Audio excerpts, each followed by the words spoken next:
God. Not going early, aren't we? We don't have to. We could stop and restart theoretically. Well, no, let's pretend we know what we're talking about. Yeah, we're just ahead of the game, wanting to hang out even earlier. Right. We haven't even sent Pat Shan the link yet because I haven't got to that yet, but we will in a second. So how are you tonight, good sir? I'm doing well. How about you? Good. And by well, I mean incredibly stressed, but I'm happy to be here. Right. I don't even have my drinks yet. I just have water like an idiot. Do you need to go get a drink? I have a Yingling Hershey Porter. Nice. That's a classic. That's a classic Travis right there. Yeah, it's a classic. It's good stuff. Good for the holidays. Good for your family. So. Good for the kids to get them to bed sooner. Yeah. So. Sweet. So. All right. Oh yeah, Facebook Live is an option. You might already have to be going live or something, but I'm seeing it now. People are crazy. People are crazy. I can't even tell you because we're live. I would tell you my crazy message that I just got. You know, when you're in the comic industry, everyone feels that you owe them something. I don't know why, but it's just a weird thing that comes with comics. I feel like that's most creative things. Right. Like, I feel like if you're a creative, people feel like your time isn't the good. Right. They think the good is the good and not the time when in actuality your time is the good. And you just happen to spend your time sometimes making things. Yeah, I had an awkward conversation once with a creator who I asked to do a picture for someone's daughter died and he wanted like an art picture of Harley Quinn from his daughter. And the artist agreed to it. And then like 3 months later was like, you know what? I don't like doing those. I was like, but this guy is waiting. Like you can't like this is not a thing you can renege on now. Like is it right. Pay? I can pay. He's like, yeah. I'm like, now. Dude, that's not how that works. and that's what ruins it for other people after you. So it was odd. It is odd. All right, so Pat Shand. Hey everybody. Pat Shand will be here soon. All right. So let's is anybody watching us now? Can we leave some comments? Can you leave some comments if you see us? I don't think we have anybody here yet. Well, yeah, because we're supposed to start at 9. Yeah, I know. Yeah, exactly. Why would they be here? That doesn't make any sense. It doesn't make sense. So, Surprise Live. So why don't you talk about what is happening instead of big level comic book leveling up? What are you doing currently to level up? Not necessarily plugs, but like what is like your nitty gritty right now? Because you're in the middle of like you're in between like Kickstarters, right? Right. So what are you doing right now whilst waiting, whilst getting ready, prepping? What does the now look like for you? Man, that is a tough call. So for us, our big like WrestleMania, if you will, is MegaCon. Right, that's our big one because it's here in Florida. It's right up the road. It's everything, and Jerome is going to come down. Our letter is coming down. Nice. So we're trying to figure out what book to push forward to make sure we have it for MegaCon, and that is a big one because we've got Expired kind of ready to go. We got Voodoo Nations that could be ready to go. My wife has a book that has a song, and it's a kid's book. We also eventually need to give people that Broke Down trade. I think some people kind of want that. So what do we do? How do we do it? How do we get there? You know, I mean, I think that is the hard thing. Does everybody have a different opinion on what should be pushed right now? Not necessarily. It's just having that discussion of what we need to do because we really only can realistically do one. Sure. If you want to be smart about it. Right. Oh, what up, James? Hello? By the way, when our guest arrives in the backdrop, we'll start our intro and stuff. All right. Yeah. That's cool. But So that's, Okay. that's the So fun yeah, thing. you're just trying to focus on what to push right now. Right. But we also, in January, we've got Coins of Judas starting. So January and February is going to be Coins of Judas time. And then, spoiler right here, March 15th is the scout release of Granite State Punk. Ooh, March 15? March 15th. So. Oh man, you just missed the Ides of March by a day. Just, yes. Whew, it's a close one. You almost were screwed there. Yeah. Ugh. But in the meantime, too, I'm still going to send out Granite State Punk 2 because it's at the printer now, not shipped. Nice. And Holiday Spirits 2. So sweet. Crazy stuff. I've read both of those. They're good, people. What's up, Russell? We are live a little bit early, guys. So we are kind of killing a little bit of time.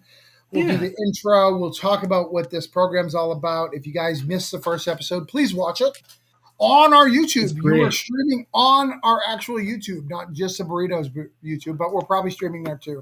We are. Yes. Yeah.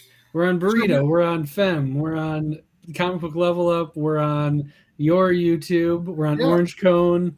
We're everywhere. And if you want to hit, the top left where it has all the like the little squares, you could add your Facebook to it too if you want. Oh, well, I logged out of that thing. You can still do it from the stream. You might have to refresh because you joined the team while you're in this browser. All right, let me try that. Okay. Keep them entertained. I'll talk pinball for a little bit. All right. That's what I do when I'm by myself. So, as is Burrito tradition, and when I'm on other streams and I'm stuck by myself, I talk about pinball. Monster Bash is my favorite pinball machine. Travis is already back, so that's my pinball talk. Nah, that didn't work, but that's okay. Oh, weird. Okay. Oh, wait, hold on. I see it. No, not there. No, it's all right. It's all right. So what is this new, your backdrop is different. No, it is. Like there's like an arcade thing there now. Arcade thing? You mean my keyboard? That's a keyboard? No, the thing to the right with all the shiny bits. That's like blue. Yeah, that thing. That's a Hulk behind a Snicked, a Wolverine scratch short box. Oh, okay. And then the bottom is a long box. Okay. That's a long box. Justice League of America, and then X-Men is just out of frame, right there. X-Men free comic book. But if you look at it from my point of view, and the way it's leaning, it looks like an arcade. Like it could be an arcade cabinet for sure. I was like, this has keys. Yeah, it's like my keyboard. Has keys on it. It does have buttons. Right, keys and buttons. And then trade comic book storage that I made right there, and then another trade over there. But I do want an arcade cabinet real bad. You don't own one? No, because I'm waiting. Oh, the one that I want, it's not a spur of the moment grab one. So it's got light guns. You want to see mine? Track balls and stuff. Nice. That's mine. MK, is that Mortal Kombat 2? Yeah. It's the Mortal Kombat 2 cabinet, but it's all of them.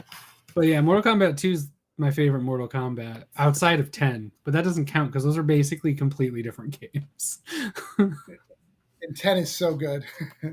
Oh, it's so good. I love 10. I even like 11, which I was shocked because I was like, you can't beat 10. But I was like, no, I like it too. No, it's solid for sure. And I think they just announced 12, kind of. Like they're teasing it. Yeah. Just like they're talking Tekken 8 is coming out soon, and I love me some Tekken. It's confusing. I can't follow the story at all, but I really like the game. You know that the arcade cabinets are getting pretty bad when you can now get like Clay Fighter and Killer Instinct, you know? Right. Ooh, this industry has topped. Yes. My new we were at Costco 2 days ago with the new teen, and my cousin who's living with us now, for those that aren't Travis. There was an arcade cabinet there, and it was NFL Blitz. Nice. And he likes football, so I was like, we got to check this out. and he was like, "What is this?" Because this is before his time, and I'm like, "This is the best football game It is. ever." Because you could re-tackle them over and over again until it resets. It's so good. Good. And he was like, and I was like doing really well, and he's like, "Have you played this before?" And I was like, "Oh, have I played this before?" I had it on Dreamcast. I played it in the arcade all the time. I loved that game. You know, I played it recently as well, and Tom Brady has been such a staple of the Patriots for so long. I was like, I'm going to be able to play as Tom Brady. I was like, this isn't Tom Brady. Yeah. Who is this? Yep. Yeah. Barry Sanders is on the Lions in that game. And just like, oh, I love this game. Barry Sanders, Scott Mitchell. I used to play the Cowboys for Emmitt Smith. Oh, Emmitt Smith. Yep. Yep. Oh, Emmitt Smith versus Barry Sanders. Those were my favorite times as a Lions fan discussing that. If only there was an internet back then and just get to yell at all the Cowboys fans. And it didn't have any big head mode. It didn't have any of the things that made, you know. That's what the XFL should be. They should bring NBA jams and NFL Blitz. Like you get those back. The other thing that these arcade one-ups need to do is it's really easy to connect these things to the internet. Like why aren't we allowing you to play versus other people? Like it doesn't make any sense. It doesn't. I would die. I don't know why EA only does Madden when they have the NFL license. If they did a Blitz along with Madden or had it be like another mode inside of Madden, people would flip out. I'd buy Madden if it had the Blitz mode in it. You know, I buy a Madden every couple of years, like the previous 2 years, and I'll go through it. 3. Right. And I'll go through it and be like, oh, this is nice. I like this. Especially now that like stuff shows up for free with different things. Right. Like I get like the Game Pass for my PC. So when Madden shows up on that, I'm like, oh, I'll play Madden for free. I would hate to pay $89.99 for the deluxe edition of this. Well, it's Vinny Testaverde. I think the other thing that when you're talking about those Madden games, I have to play through a season, and I like it. You know, I'm a WWF guy, WWE guy. I don't feel like the story modes are not what I want to play. Like I create my own character and I try to go up and up the ranks and do all these things, and they have feuds and they do great work. But I don't want to play that. What I want to play is my favorite wrestler making it to WrestleMania. That's what I want to play. And that's not an option. And I don't understand why. It is strange that they don't have that. Hey, how are you? Yeah, that's why I also love GM mode in the WWE games. Right. Because I like to just control the matches and stuff. Which is so weird. Like who really does that? Like you do it once, but who does it? Like I'm gonna set up Raw tonight, and I'm gonna hang out and watch it. I don't watch it. I like to play the system while I'm watching something. Like I'll watch wrestling while playing GM mode. Right. There seems to be no purpose to the GM mode if you don't watch it, which is so weird. Like why would you want to? I think it's because I also like simulation games. And stuff like that. So it's like scratching that itch while getting to be like you're managing, like the management part of it is just wrestlers. and you always play, like I find that if you got kicked out of the WWE, that is the guy I want to play. Even if he's not good. Yes, exactly. It's like Fandango is getting the championship right now. Fandango versus Bo Dallas for the WWE championship. Yes, it's going to be the best. All right, so I think Chris just showed up, so I think it's time to officially start the show. All right, so let's do a quick intro, or do you want to play the video then do the? I'm going to play the intro, then we can do the intro. Right. Yeah. So you know what time it is? It's time to level up. All right.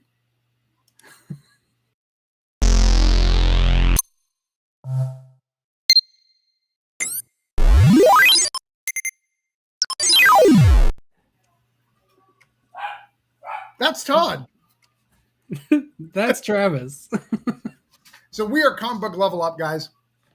You probably haven't seen the show before because it's only been one episode and only had like 47 views. So we are assuming you haven't seen it. So let us tell you what it's about.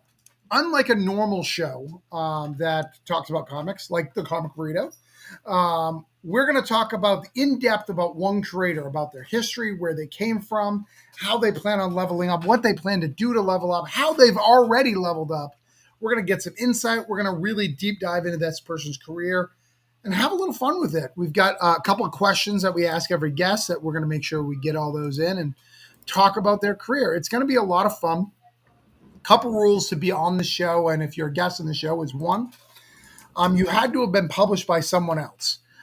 Pat Shand, who is our guest tonight, definitely fits that Where's quota. that? No problem. And what was our second one? I can't remember off the top of my head right now. You have to be published, and you have to have, it has to be more than a one shot. I don't even think that was Not anthology. An anthology. Oh, doesn't right, count. not anthology. Yeah. So. That's a little nitpicky that we. Yeah. Yeah. Published by somebody else. Somebody else has paid for you to do work, to write comics or draw comics or something. Someone has decided that you're not just telling us you're great. Someone else has said, I believe it. I'm going to give you some money. Or if you're Aftershock, not pay money. No. Sorry. But I believe Aftershock will pay, for the record. Aftershock, please hire me. I'm so sorry. Just JK. But yeah. But we should invite our guest in. We should. And what a guest we have.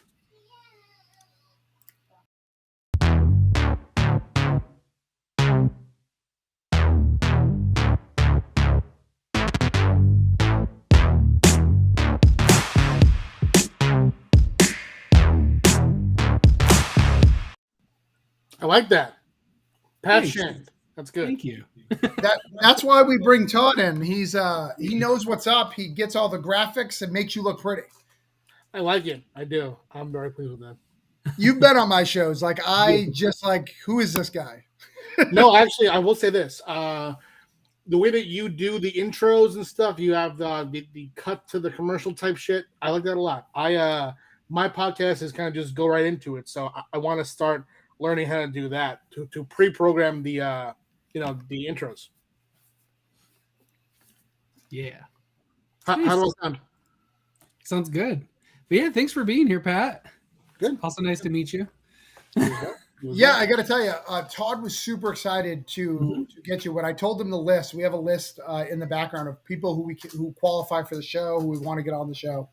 He was like, "Can we get Pat Shand?" I was like, "Dude, I know that guy's phone number basically. Like, yeah, he would answer my call, so no problem." You fit two of my favorite criteria. I haven't met you before, so it's always good to talk to somebody and meet new people. Yes. Two, I love something they've made. I love Destiny New York. Oh, thank you very much. Awesome to hear. Thank you. So yeah, you covered my two big points, and yeah, so it's nice to meet you. And yeah, I love Destiny. Oh well, thank you very much. I love to make it. Sweet, that's good. And I was super stoked when because I work part-time at my comic shop, and like I was like, holy shit, this is a Destiny New York. And they were like, yeah, it's coming, it's like back through Black Mask. And that passed me by. I wasn't ready for it because I've already read countless Destiny New Yorks, so it was really cool to see that. And I'm just curious after I don't know if we're diving right in. I'm curious what that process looks like. Because Destiny New York, you've got it. Yes. And then Black Mask is like, hey, that looks pretty good. Or were you like, hey, Black Mask? Oh no, when I put something on Kickstarter, I never pursue publishers anymore. I'll take an idea that I haven't brought to Kickstarter to publishers to do first. But to me, once the thing exists, I can sell it in perpetuity. So it takes a publisher coming to me. For Destiny New York, I had two offers, and they're both from good companies.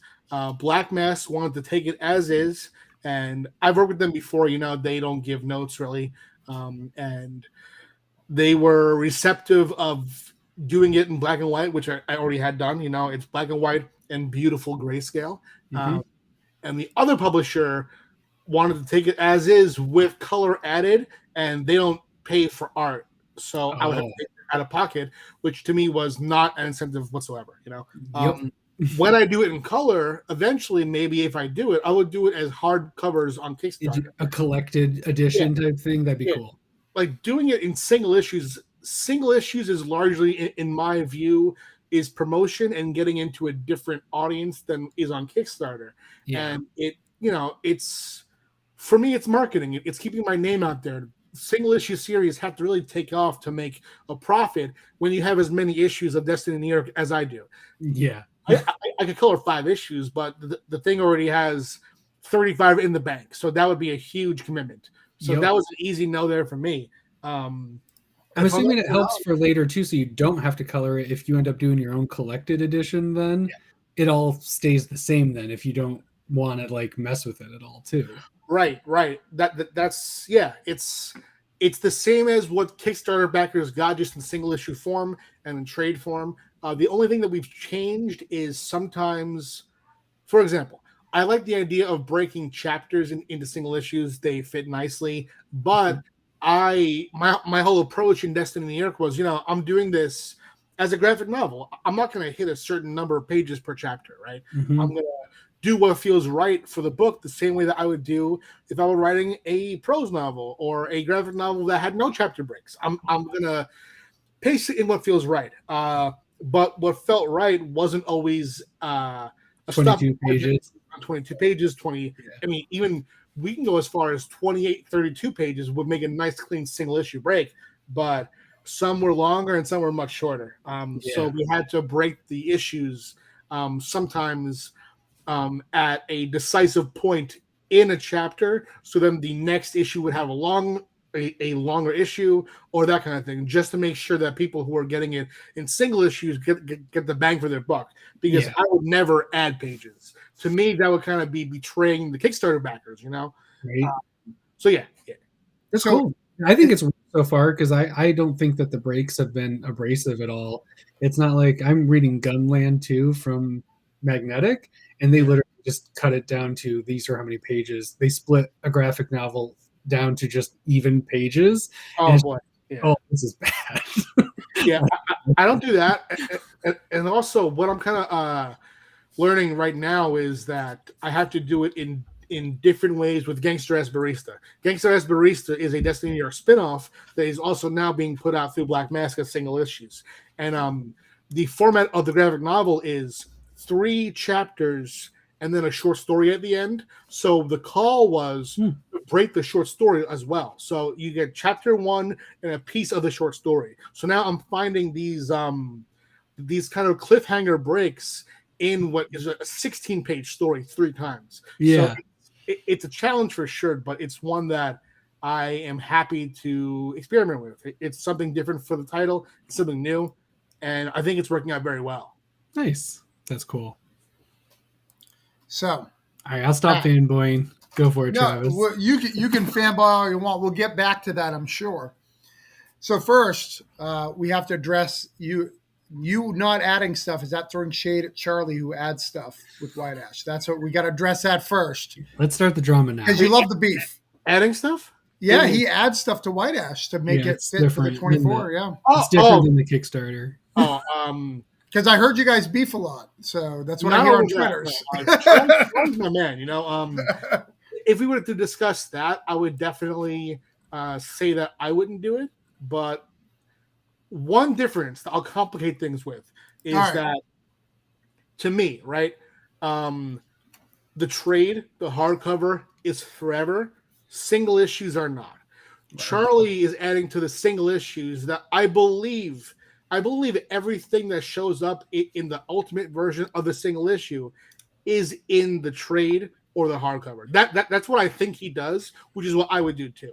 If he were doing it where it was trade first and then a direct market trade that changes things around, that I would say probably don't do. But I don't think he does it that way. He does add anything he adds. It's actually 2 different trades. So if you get If you get the You ones get from the- Kickstarter and Scout, they're different. Yeah, they're different slightly, trades. which is crazy. But It is. but that's wild. we're not here to talk about Charlie. We talked about Charlie last time. I just want Go to check out our last episode if you want to hear more about that. I watched the whole thing. Normally when I see friends put on a comics podcast, I watch a bit. I watched the whole thing. It was good. Yeah, Thank thank you. you. I appreciate that. Yeah. So- I like you guys. I like Charlie. Again, it's true. He and I, our message thread is basically debating everything from marketing to the state of Twitter right now to Kickstarter to politics to life. We disagree about it all, but he's great. Nice. Yeah, that's what's important. It's still respect and have fun at the end. Oh yeah. So I looked at Comic Vine, and they say you have 547 issues credited. Would you say that's accurate? Probably yeah. That's it? What they do though is this. I think that, Todd's like, what? I think that see what I look at as a pure credit is when I co-wrote the issue. That's like the Okay. lowest level of credit that I would put on my shelf. There are issues that I've entirely written the plot for that someone else will write. Because at Zenoscope, I was an editor and I was staff writer. So how we would do it is we would meet for a year. You know, we would meet in December and we would break down what's going to happen in the stories for the year. You know, and Right. as titles became as they publish more, we began to do it multiple times per year. But essentially, Ralph, Joe, and for a time Raven Gregory and I, we would write plots for the Mhm. year.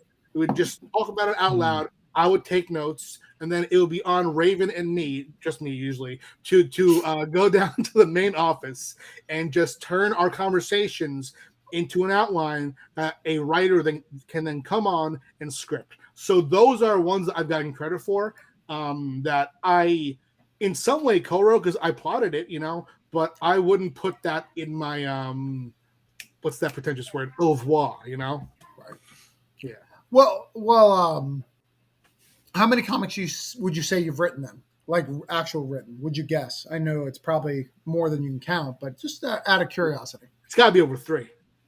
over 300. So at least. Yeah. I'd say over 3. I think I've read at least 3 Destiny New Yorks, and you've done spin-offs, so yeah, you're good. Yeah. Yeah. The Yeah. proper answer is how many have you written, Travis? More than that. That's it.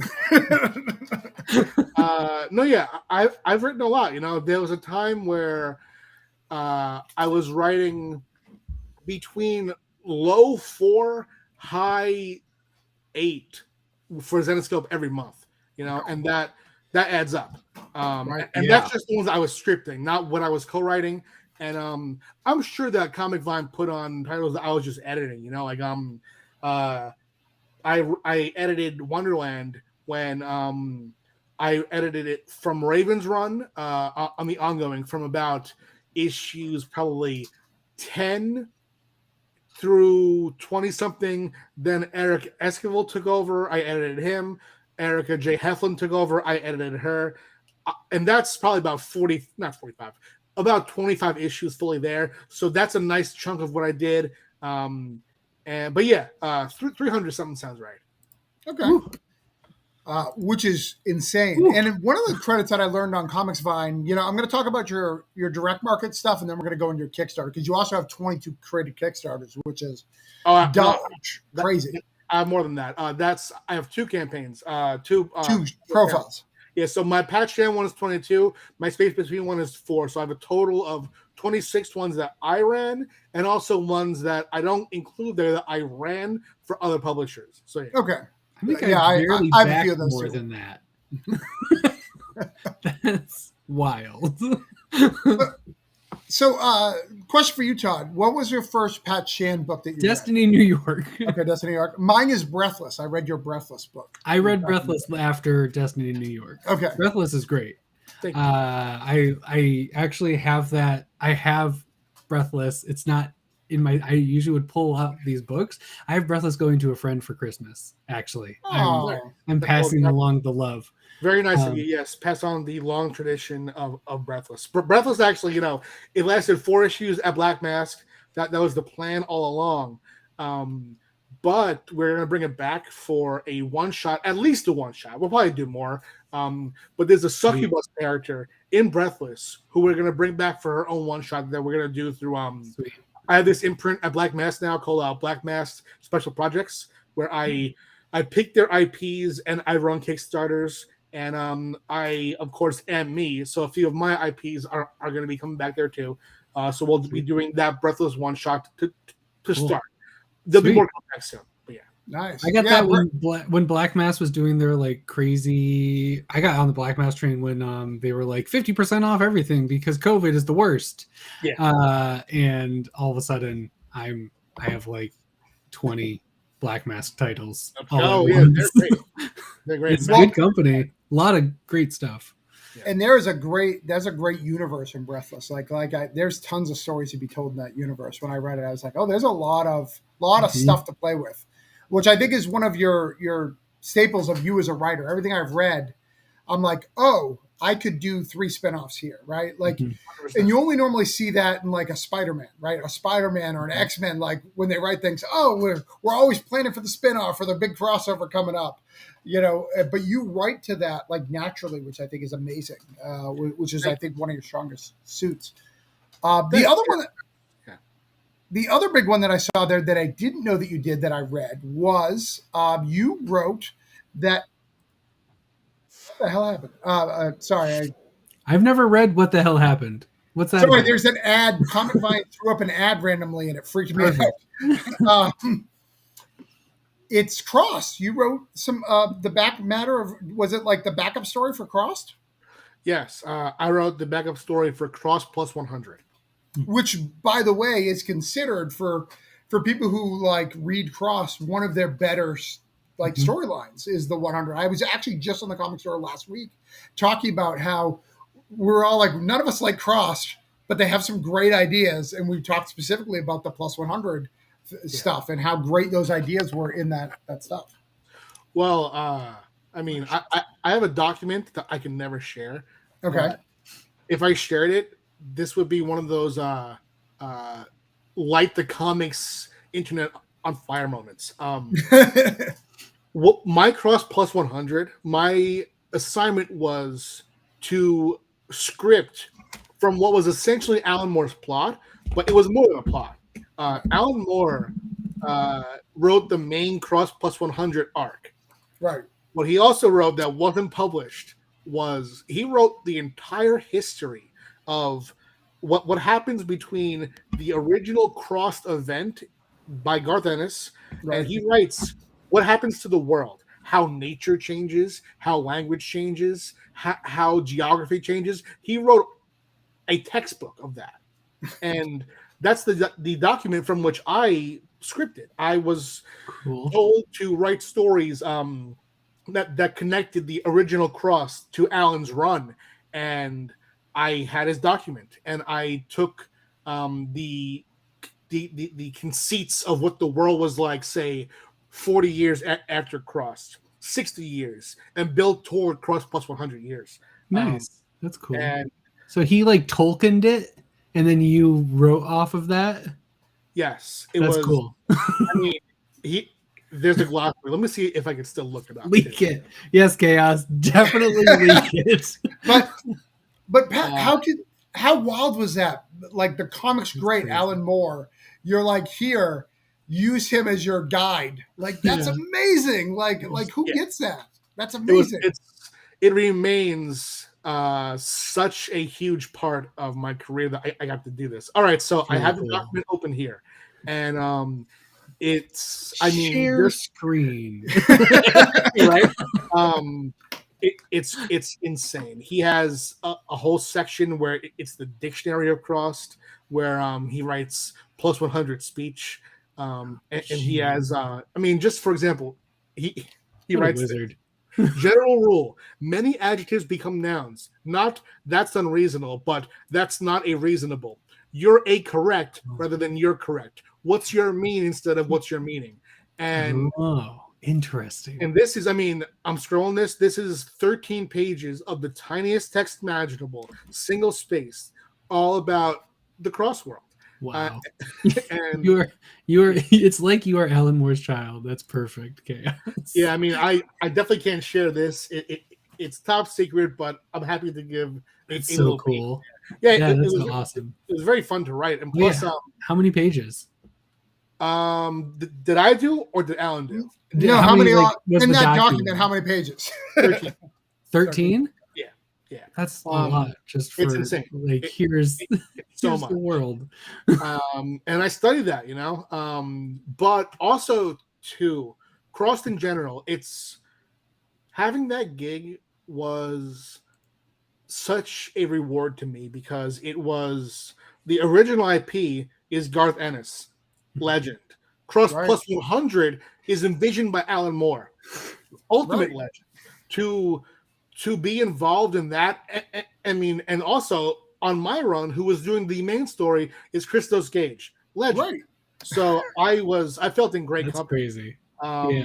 And I mean, there are characters that I created that I still look back on and I love. There was I like to find a strange dichotomy. Crossed. The whole conceit of Crossed is that instead of zombies, the apocalypse is created by this infection that creates this cross-shaped rash on people's faces, and they lose their shit. They become sadistic, they lose their humanity, they become feral essentially. And over the years, the Cross became more inbred and more feral. And I wrote this character whose name was Cockrip, who was obsessed with ripping off male genitalia, and she was so fun to write because she was so bizarrely sadistic that there was an innocence in her behavior, and it was fun to play that dichotomy because the Cross that I was writing are no longer people who were infected; they're the children of the infected who were always this way, and Right. it was a very interesting setup, and I mean I owe all of that to Alan, to Garth, and to William at Avatar who gave me the gig. It was great. Chaos. I'm not putting that one out. That's really cool. I love that too. That's oh damn, I forget. There's a story that I shouldn't even talk about it if I can't remember. It's something about werewolves in the dichotomy because they had children. They were bitten, but then they had children who were werewolves, and it's not a curse to them. They just were werewolves. That's just who they are. And that's always interesting because it changes what that means to you. And like being a child and just growing up with that is different than being a normal person and then it happening to you. Yes. It's it becomes their natural state rather than a curse that a human is suffering. Yeah, that's just life. There is no difference. Like, yeah. It's like, oh, it really sucked to be like, I would hate to be like an ant. And it's like, yeah, but if you grew up as an ant, you wouldn't know any better. What does it matter? That's cool. I like it. That's awesome. Yeah, it was fun. Oh, someday those 13 pages need to go into the back of a collected edition. And I mean, maybe, that would be amazing. I mean, based on how people exploit Alan Moore, it probably will. It's got it. I will say, just hasn't done it yet. Alan, there's a reason why the one publisher he keeps going back to is Avatar. They treated me very well, and I know from the conversations there that they treat him very well. I mean, they're great. I think that I did a lot for them too because they also run Boundless, and Boundless is seen as Avatar is like hardcore horror, and Boundless has hardcore sexual elements. But aside from needing a sexual aspect, on my Boundless work, they largely on my two main runs let me do whatever I want. Like I have that's always to me such an important element of a publisher. That they are respectful of a creator's vision.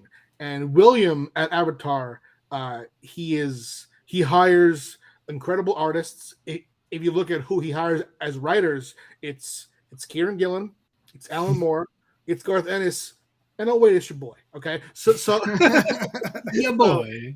so you gotta respect. So all really awesome writers who deserve to just have their creations made. Perfect. Oh man, I loved writing that book. I can't, I don't really talk about it that much because it's been years. Right. But I'm like scrolling through it now, and the art of it is just really, really raw, really good. Because my thought was, Crossed is, as a reader, it can be a hard read because there's, I mean, I have not reread that book. yeah, it's sadistic, because that's the point that's the infection is sadism. But I strove to find innocence, and part of the gig too was to flip the roles. There was this one gig where I think it was number 3 in Cross Plus 100. The roles have flipped. Humanity has really taken back over the world. So there's this one where there's this cross boy, and obviously he is out of his mind, sadistic nut, but he's on the run being hunted by humans, and you follow him, and it explores that innocence that I was talking about. That's cool. Maybe I'll have to go back to it. And then on the flip side, Underdog. Oh, bro, yeah. I mean, do you feel like your Underdog run is as well? Do you have a Bible from the creator of Underdog that's 13 pages when you did Underdog? I'd also like that, please. I did. Yes. All right. So Underdog was that. Also, I was largely given freedom, which I love.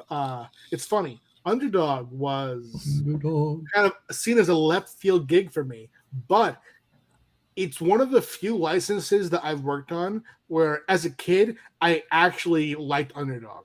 Right. As a kid, I would tape it when it would come on Cartoon Network, and yeah, I remember that there was this one episode where it ends on a cliffhanger, and at the time, as a kid, I was like, how is he going to survive?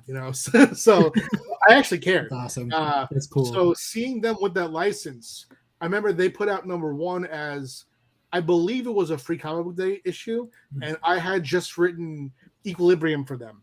And I saw Underdog, and I wrote them. I was like, let me write Underdog. So I did issues 3 and 4, and then I did a whole miniseries. I did 3 and 4 of the normal title, and then I did 1 through 3 of Underdog and Pals. Wow. Amazing. That's so great. I love it. And again, let's keep on your license work for a little bit since we're here. So then you've done The Angel and you've done Charmed, so 2 WB Wonder Houses, right? Angel, Charmed. Yes. Angel was my first ever comic. Nice. Yes. That was my dream. I ran a website called Buffyverse Comic Reviews, and that was sort of my way in. I would review every single Angel and Buffy comic. I would talk to the creators. I would post interviews with them. I would email them. And the Angel thing started for me one day when artist Stephen Mooney, who has since done some DC work, I think that's where he mainly works now. He posted that he wanted to draw a Fred and Illyria, a Wesley and Illyria miniseries set in Angel Season 5, but he had no one to write it. So that night, and Chaos and Comics put Dawson's Creek by Pat Shannon. I would love to do a Dawson's Creek comic. Oh, man. Yeah. Oh, so I don't know if you know this, Pat, but I run a Substack now, not Substack, a Discord. And in it, we have all my normal comic stuff and then Dawson's Creek channel to talk about Dawson's Creek. So we talk about the Dawson every day. Yeah, it's important. So and Reese's. Come join us. And Reese's. There's the Reese's channel as well. And Reese's. I don't know how to support it, but I should join because I fuck with Dawson heavy. I remember, I do. I remember there was one time where this is so fucking beta. I was at home, right? And and I was watching it was the season where Dawson has become that old man in the hospital is his mentor, right? Yeah, he's making that film, right? Yes. And my mom comes in and I'm like, Mom, get out. I'm about to cry right now, get out. Get out. But yeah, I love Dawson's Creek. It's a sweet story. It's coming of age. It is stylized as far as its dialogue goes, which I like. And it's very WB. It's very of the time. You know, I love it. I've actually never seen the final season though. I've watched seasons 1 through 4 probably 7 times over again, but I never gotten to the end. You just can't do it, huh? It's too heartbreaking. No, I want to. It's just that, you know, it's one of those shows that it's a nostalgic watch for me, Right. and I never saw those live. So I usually just go back to the ones that I know. But I do want to eventually see it end, see it through, you know. Well, and Kevin Williamson steps away that last season too, so that's tough too. As someone who probably appreciates writing, like for me, Dawson was who I wanted to be. Like that's who I wanted to be. But it was so interesting because growing up, I was a lot like Pacey. Like I was causing trouble, getting in trouble, like doing crazy season 5 watch party. Let's do it. I'll do it, Pat. Dawson's Creek. I'm gonna share the screen right now. We're gonna start it right now, y'all. But I wanted to be Dawson. I wanted to be this creator. I wanted to put wonderful things in this world. The things he was saying about what I was like, that's how I feel. But I'm that guy. So I'm never going to be Dawson, right? Because I'm not that guy. I'm Pacey. And I couldn't in my head, because of youth, separate that you can be both, right? You can be a guy who's had all this life experience, who've grown up on the wrong side of track. You don't need a perfect family to be able to do that. You can be 2 archetypes because no one's ever one archetype. Right. So for me, the Dawson was the shit. And that's all I wanted to be, you know, and I would have never watched it if I didn't love for film. You know, I watched Scream and was like, dude, I'm going to check out this Dawson's Creek. It's going to be dope. This is not Scream. They're different for sure, but both great. But both great. I'm really excited we talked about the Dawson's Creek. In fact, it's going to be hard. Be the new tradition. Each episode is going to have to slip a Dawson's Creek into it. Hey, I think it's a good idea. You know? That's the last question: is what's your favorite Dawson's Creek episode? You know, episode is hard to think of, but the arc where Pacey is building that boat, you know. Yeah. Yep. It's a good arc. So what was your Angel arc? I'm sorry. I'm a huge Buffy Angel fan. Right. And I've always all right. I'm bored, but all right, continue. It was a very short gig. Stephen Mooney posted that he wanted to have someone write a Wesley and Lyria season 5 story, and that all the writers were busy creating, you know, post-series stuff. They were doing After the Fall, all that stuff. So that night, I scripted a full outline of a miniseries, 3 issues, and the first full script of a 22-page Angel story set in season 5. I sent it to him, and I remember to this day. He replied, and he went, "Not gonna lie, Pat, I love it. I'll see what I can do." And he sent the script to the guys at IDW. And listen, of course, at the time, Angel was their top title of all time, so it was a no, but it put me on their radar. So when I met the editors at it was New York Comic Con, I think maybe 2008 or 9. No, wait, it was later. It was 2010. I talked to them and found that Angel was leaving IDW and going to Dark Horse, and that they were doing one last comic called Yearbook. And I was given a story, a 2-page Angel story. And I used that as a calling card. You know, I would write to editors and say, "Hey, it's Pat, the writer of Angel." You know, and it was true. It wasn't the whole truth, but it was true. It's true enough. That got me. That specifically got me in the conversation for Charmed, because there was a connection there. You know, what was the 2 pages? It was a short story about.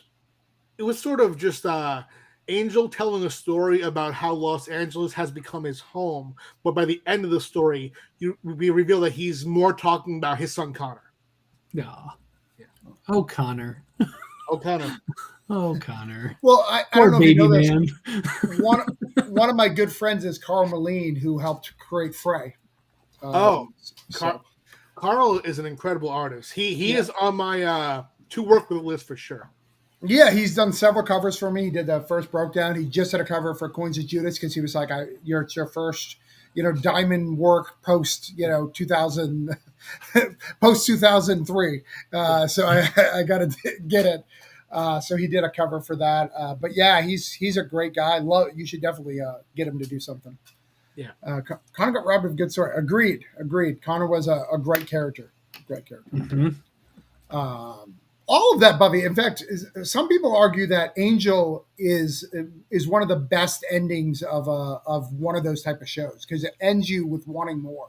Yes. Where most of the other ones, a lot of the other ones give you just, all right, everything's resolved. Where Angel's like, no, you wish the show continued, mother effer. Angel also had guts to end on a thematic statement. There are very few shows that do that. To me, there are 4 in the conversation. It's 6 Feet Under, Angel, Sopranos, Leftovers. Those 4 to me are the GOATs. If there's any others that can be in the conversation, I'd be happy to watch them. But Parks and Recreation. Great ending. That was a very it was satisfying. Like that was satisfying. The Office doesn't keep the mind a wandering though. Right. But yeah, no, I really love Buffy's ending for too. Like it was nice because it was a longer series too, so it felt ready to be done in all of that. Where Angel not feeling ready to be done for me because I liked Angel more than Buffy overall. Buffy took longer to get running. Angel had the opportunity to know what it was before it started, where Buffy learned along the way what it was. And I love Angel for that. It knew its tone right off the bat, so I wasn't ready for it to end because I loved it so much, but it does make you go, oh, that's cool. Like, yes. And it wouldn't have worked for TV what they did. Like, as soon as they did that, it's like, you're not going to be able to pull that off for Justice. It's perfect for comics. Yes. No, I mean, the comics, that was an exciting time. I feel like there's no licensed comic right now that's popping off like crazy. Right. There was a time where Buffy was the biggest Dark Horse title and Angel was the biggest title at IDW. And then the second biggest title that overtook Angel was fucking True Blood. That doesn't happen anymore. There's no licensed comic besides when Star Wars first came to Marvel, but that's different. Sure. That doesn't exist anymore. Now there's like 12 Star Wars titles, so that's just its own thing. It's barely a license anymore because it has its own comic entity now.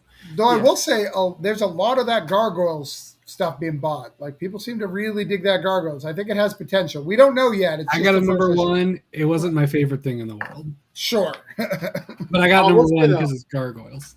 That's a great point, though. That's the biggest licensed conversation I've seen on social media. I'd say probably since Power Rangers #1. Yeah. Yeah. And then Dark Tales is following it, which I think will be interesting too. Because I love What's that one? Darkwing Duck. Darkwing Duck. Oh, okay, cool. It's coming right after. So I think that's a funny 1-2 punch. Here's Gargoyles and here's Darkwing Duck. Both Dynamite? Yeah. Yep. Interesting. Maybe they're becoming the new big license. The new IDW? Yeah.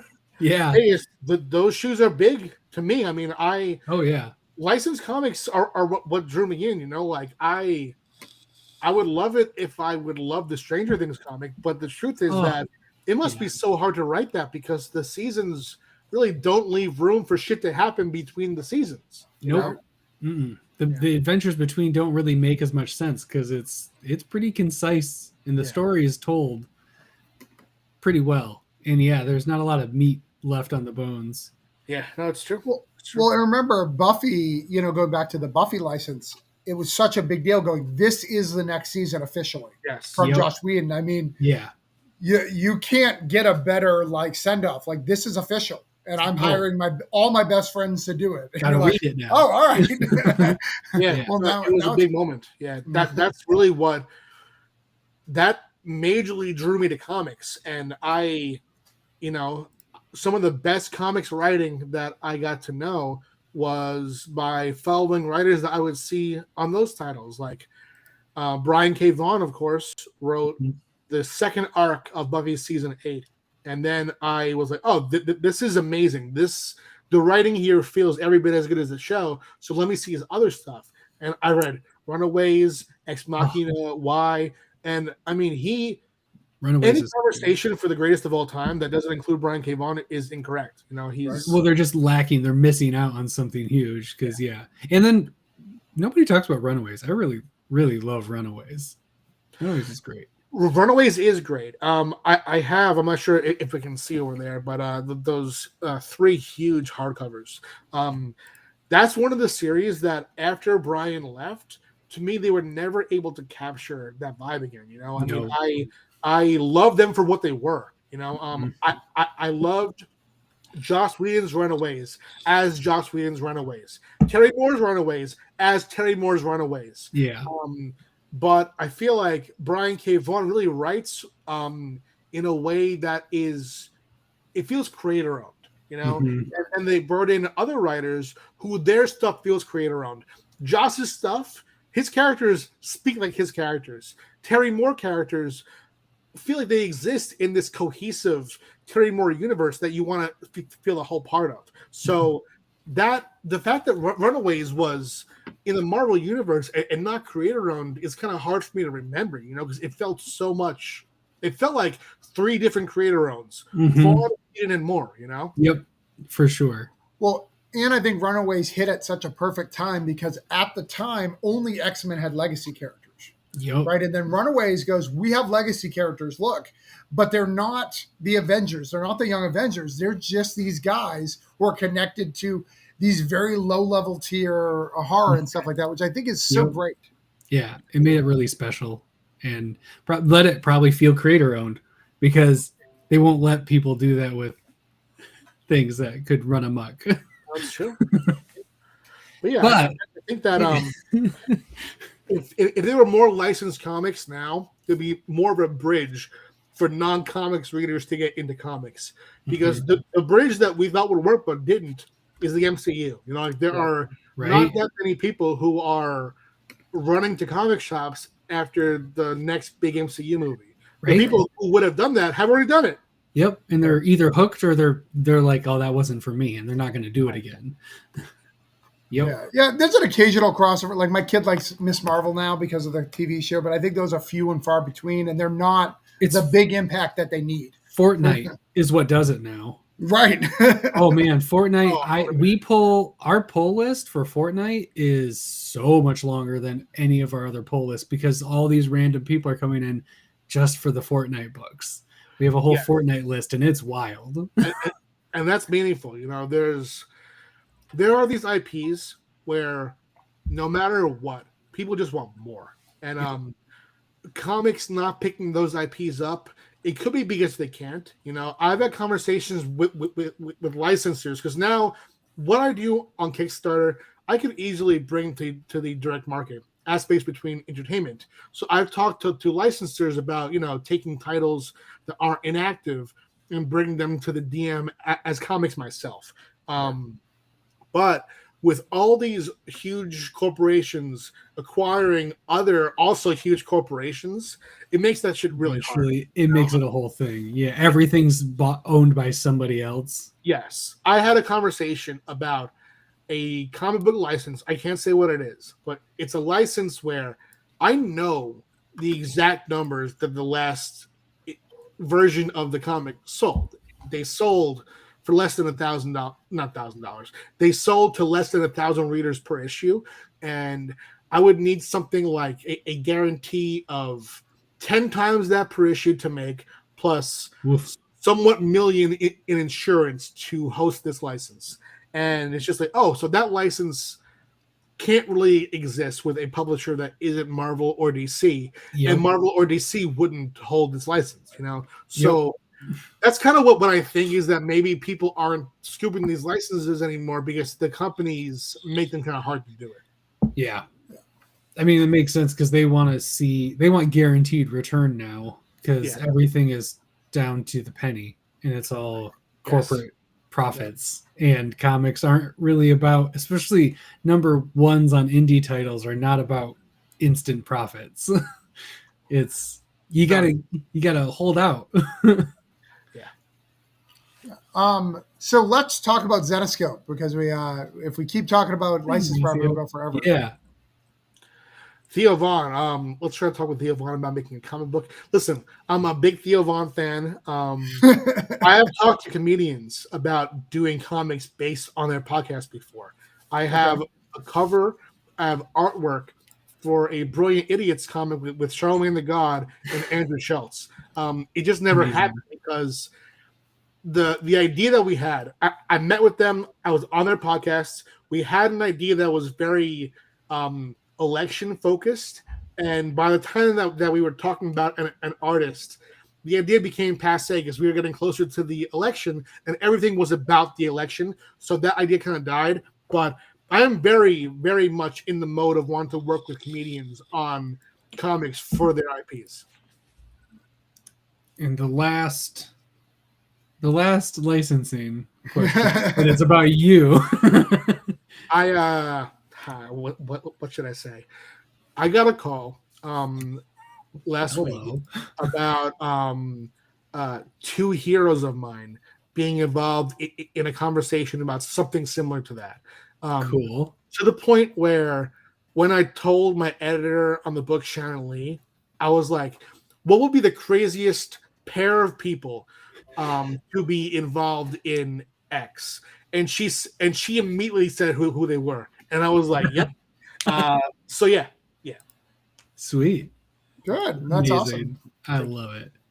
Even those talks are great. You know, I had a talk for Coins of Judas already. Someone tried to buy it, and it was not, someone who I'd sell to, but it was just nice to have that conversation. like, yeah, you live down the street from me, and It was me. It was a real low ball. Yeah, no, I mean, it's true. What's not discussed in comics is how many huge names are in the conversation of what IP is going to become something. And when you first hear about it, it seems like it's going to be a big deal. And I was on the phone with Black Mask. It's a long time past, so I can say this. In one phone call, Black Mask, Matt Pizzolo, told me that he was having conversations with Mandy Moore's people and 50 Cent's people about Snap Flash Hustle.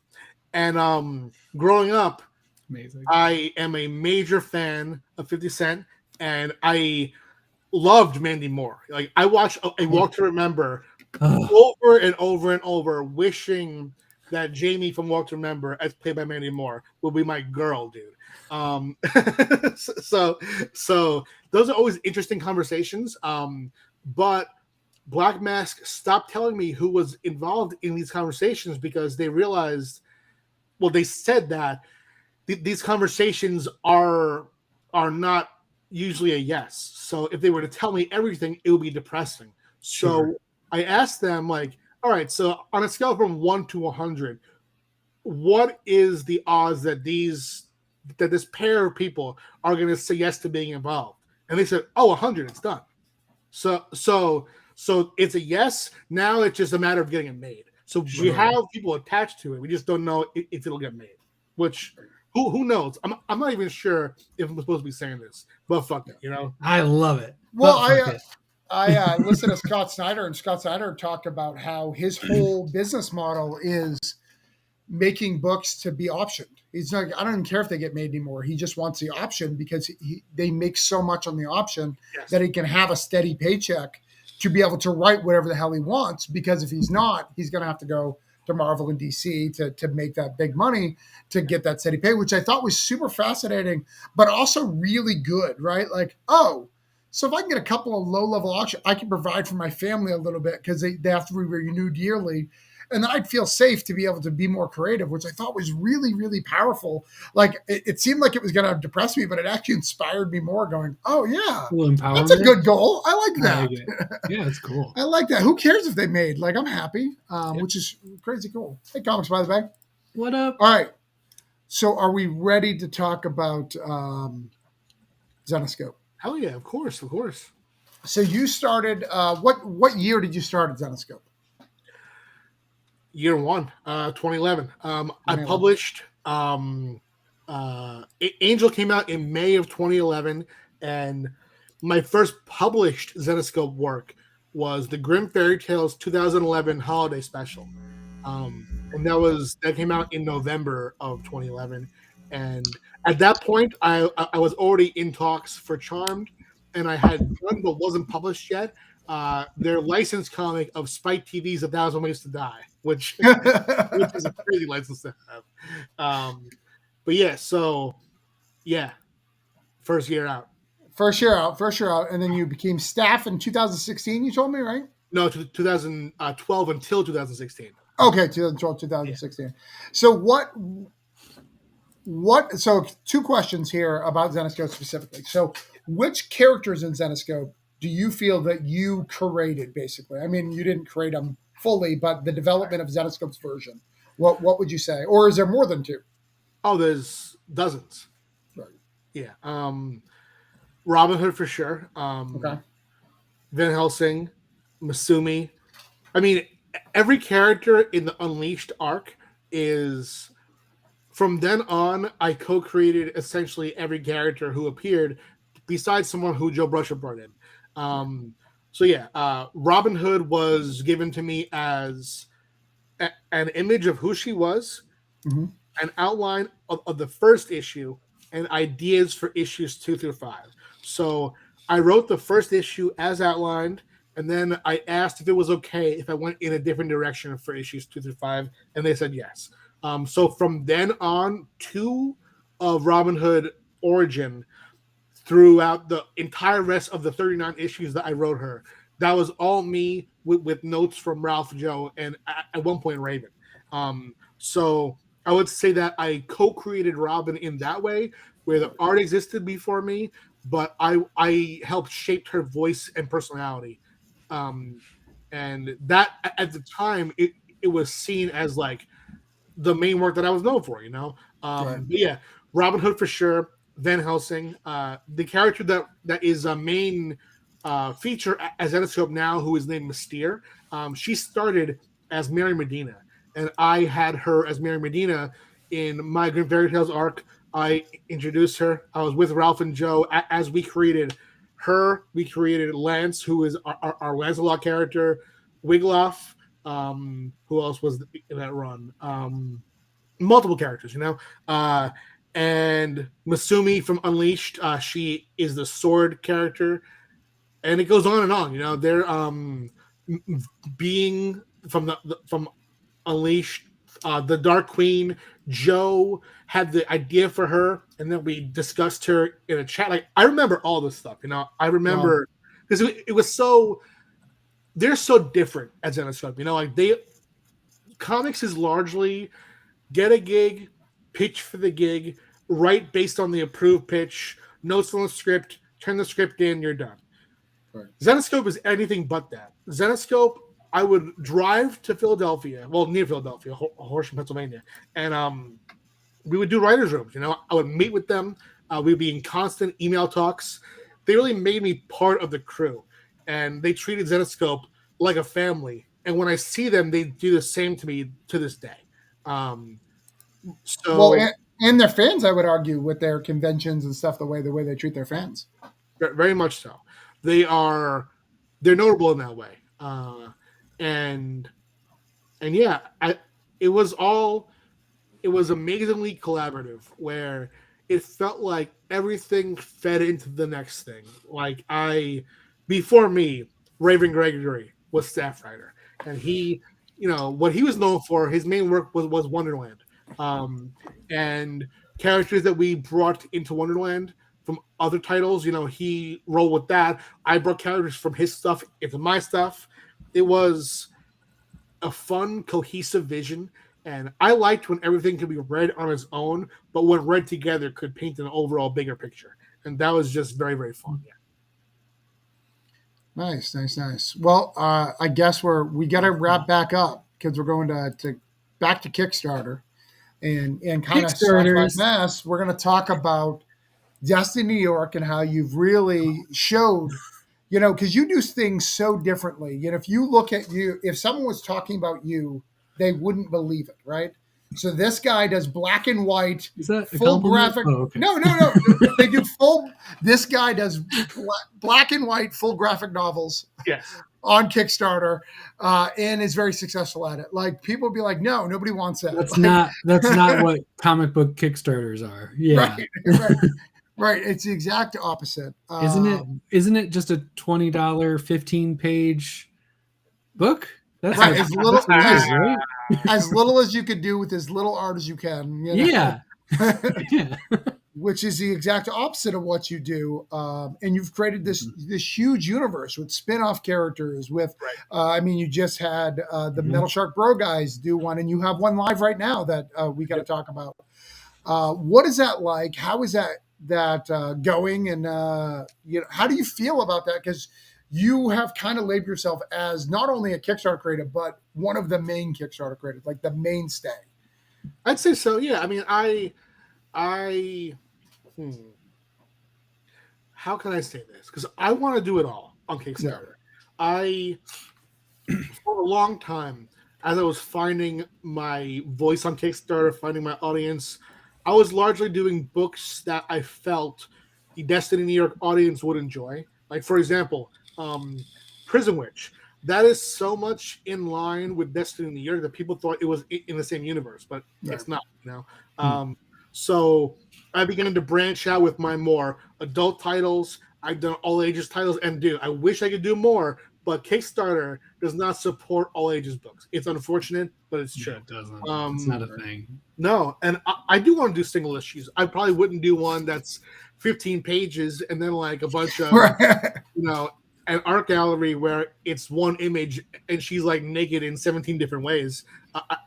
I mean, get your bag. Well, that's one book right there. Yeah, it's true. I am gonna do what I am gonna do, because this is interesting to me, is patch covers where it's a single image and then you put a patch over it to show a difference in the art. Sometimes the differences are so small that you can't really note it, but I have a book coming up that is going to have a character who the twist of her is that she appears as this like innocent, cute girl character, and then later on it's revealed that she is the dark priestess of this demon god. So we have both covers, the false cover and then the reveal cover. Cool. So yeah, that kind of stuff is cool to me. But I do want to give readers a bang for their buck. That's a major importance to me, where the single issue Kickstarter market is big because that is a mixture of readers and collectible fans, and both are really important to kind of lean into and support and to feed into that market to survive and to make a living, but largely I've been going for the readers, and I've been successful there. I think that I've done a good job of giving people a large helping of Destiny New York, and then the next year coming out with a book that elevates what went on in that book, and I've kept the series going in a way that's interesting and makes people want more.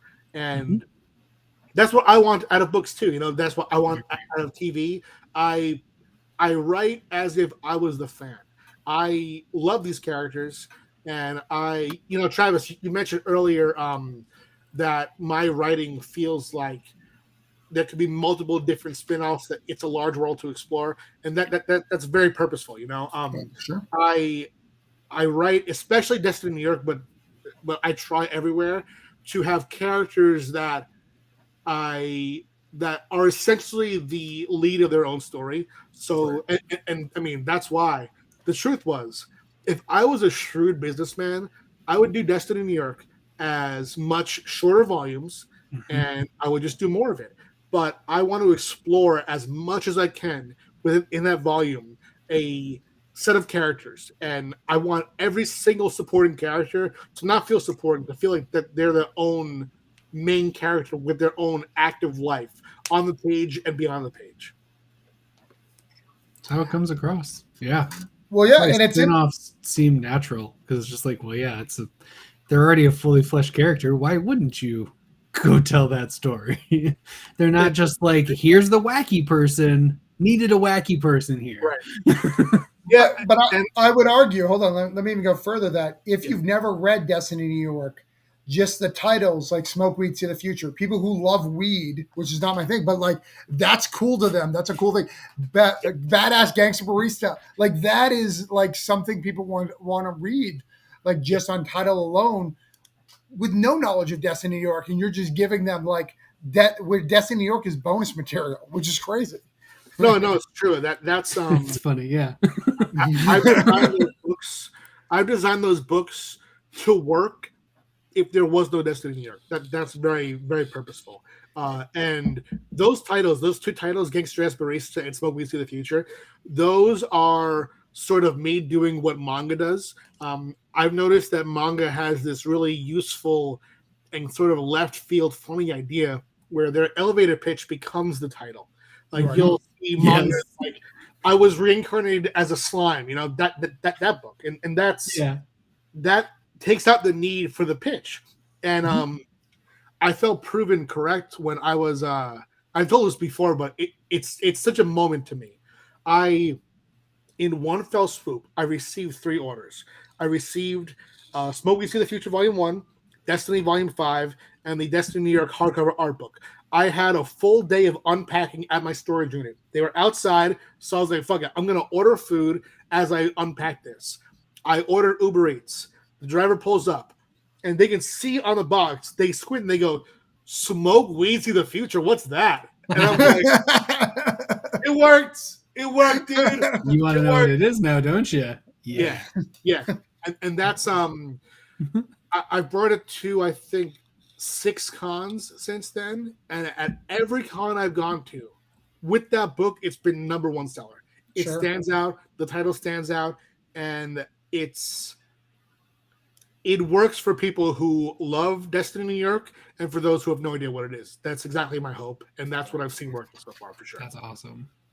Speaking of Smoke Weed, See the Future, it's happening now. Ooh, nice graphic. That's cool. Oh, let's talk about it a little bit. So you got Volume 2 live, and you can get Volume 1. What can we expect for Volume 2? All right, Volume 2, it ups the comedy, it ups the drama, ups the romance. It takes the characters that you enjoyed in Volume 1 and it puts them in a new setting. Volume 1, it was about a cartel trying to take over this business, and the business is it's created by a seer. In our universe, a seer is someone who can look at you and see your future. Now, Taylor Hart, the lead character, the seer, she develops a strain of weed that allows people, normal people, non-seers, when they smoke her weed, they'll see a glimpse of their own future. So she has it as this sort of therapeutic service. And in Volume 1, a nearby cartel attempts to sort of take control of their profits and take their piece of the farm. Now, Volume 2 sees them move to a new location next to a vegan bakery. And in the least likely of places, this vegan bakery, Taylor gets a vision of this baker character's connection to a cartel member. So the story kind of rolls on from there. I can't say much about, what that connection is, but it's a big mystery, and it's every element we just wanted more. It's funnier, more magic, more drama, sexier, more romantic, all of it. I'm gonna assume cocaine muffins and go from there. Imagine. I'm excited to check it out. Cocaine muffins see your past because it's very sad. I see my past in this cocaine muffin. I am depressed. But one of the things and I then love, you have a lot of your Kickstarter this is like a smattering of tiers. Yeah. And I do love that one of your tiers is a Destiny New York card. Oh, yes. This book's great, but if you just want a trading card, here you go, because you got to collect them all. Yeah, I'll show you some stuff. We have I do trading cards. This is the holographic Long Island Comic Book Expo promo. Yeah. We have we have a bunch here, oh, that's really cool. I did one in collaboration with Zenescope. That is Logan from Destiny New York and Taylor as cosplaying as Robin Hood and Van Helsing from Zenescope. Nice. Yeah. And those will be available too through the Kickstarter. Nice. Right now, it's just It's cards that are for this campaign. As we roll on, those are older convention cards, and I'll be rolling them out as a special pack that you can get through the campaign as well. That's why I was like, that'd be cool if they all came out at once, so I could just hop on when there's like a pack of them. Yeah, we will do at some point next year. We're gonna do the Destiny New York trading card game starter decks. We're gonna have 4 different decks, and each deck will focus on a different character or theme. We'll have the blue deck with Logan and Meadow, the green deck with Green Bean characters, the Aberdeen deck with gangster characters, and what's the third one? Let's see. Decks. You're already answering my question because I was like, what are the 4 decks? And the university deck with Joe Rollins and Cherry Gilbert. Yeah. Amazing. Well, I'm blue all the way, but let's go. Blue will have the full characters involved. The main one is Logan. It'll have Meadow, Anthony, and Hassan, who has been our villain in volume 5 and 6. Cool. That's awesome. I love it. Oh yeah. Fun. I love trading card games. Sentinels of Multiverse is my favorite card game of all time. So let's go. The Rat Queens one was also very good. So I'm all about these comic book card games. It's gonna be fun. It's gonna be very fun. That's really cool. I'm a big collector. You know, if you guys can see here, that whole shelf of binders that's all Pokemon cards. You know, so what I'm doing is that I'm a collector, and Jeff Massey, who is the assistant editor on Destiny New York as of Volume 6, he is more of a strategist. So he is planning the rules of the game as I'm supervising that, and I'm planning how the holo is going to look, how the art for the cards is going to look. So we're working together to create a game that's going to be fun to play and also creates a beautiful binder for a collector. Cool. And you're just kickstarting it? Yeah. Sweet. Eventually stores, maybe. We'll see. Sure. You know, it depends, of course, on how the Kickstarter goes. Yeah. But yeah, the cards that are coming out now are all from a numbered promo set. There's 36 cards. In that set, you can get all 36 by going on Kickstarter, going on my Etsy, all that stuff. Sweet. Cool. I love it. That's so up my alley. Awesome. So one more question before we get to our big final 3 that we ask. And not that we'll have more questions before then, but and long. The first main question with other addendums. Amendments, right. So you are one of the things that I realized was a misstep in my career. Not necessarily a misstep, but something like my goal was I want to show that I can write a story. So I'm going to write all these series together, you know, these different series and finish them. So you can show, hey, I can do this, crime, all these things. Versus serialized storytelling, which tends to be the best results on Kickstarter. Okay. Right? Like we're going to keep going and telling the story. And not only on Kickstarter, I would actually wager to say any great comic writer has it. You know, from David Lepan's Straight Bullets to Savage Dragon from Eric Larson to Strangers in Paradise to Grendel from Matt Wagner. Like, these people had no intention. They're like, I'll write this forever, which I think is what eventually, like, if you do that and you have a decent amount of talent, you're going to make it, right? Because you're literally showing, like, I don't give a shit if you acknowledge me. I'm going to keep making stuff. And I think that there's a time where people are like, all right, 5-issue miniseries, well, I missed it, no big deal. But I think when you're on volume 3, they're like, why does he keep writing? Who's he writing for? They eventually show up. What do you feel about that? How do you feel? Was that a goal? Like, this is my one story. This is what if I can only tell one, this is going to be it. Or were you strategic? Like, I know the long form storytelling is what comics are missing, and that's what I need to bring back. Because if you look on the normal shelves, it's miniseries after miniseries after miniseries after miniseries. Without it being some mantle superhero. Right. Right. Doesn't count because it's how many writers are doing it. Yeah, it's kind of a mixture of both for me. My main motivation was this. When I was at Zenescope, I was doing mostly long form. Zenescope now is shorter form with a mixture of long form, in that they do every title is a one shot that can build overall a character's arc. But what I was doing was I was writing Robin Hood for 4 years, all in a row, building her, and that at the time was what I was known for. It was what I put myself into. And Right. I came to a point where when I was done with Robin Hood, I thought, I need a book that I can put myself into. I can put all my hopes and dreams and thoughts and questions about life, put it into this book in a meaningful way and explore a set of characters that I can be with for years. So it was that my love of long form as a writer, plus, I was having the conversation about Destiny New York with IDW and some other publishers here and there, and the conversation was always that I was pitching an arc with what could happen next, and every time that it got further along in conversations, it felt as if it was just being seen as a miniseries, and I didn't want that. So I pumped the brakes on pitching it around, and I took it to Kickstarter. And my thought was, if we get funded, as soon as we get funded, I'm going to announce that it's ongoing. Because if we hit volume 1 and people read it, I know they're going to want volume 2. That was my thought.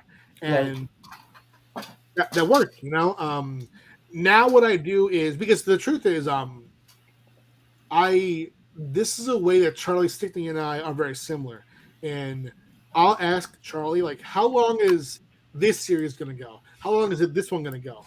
And his answer for every single one is for a long, long, long time. Right. Every series. Now, I would do the same. Like, Destiny New York is what I would consider my main writing right now. But as far as my other work, As of the Barbed, Gangster Ass Barista, I could continue every series for a long time. Destiny is the one that has to continue for a long time. Like that's how we are now. We can't stop rolling. It's in the middle of something. Mm-hmm. That one has to go for a long time.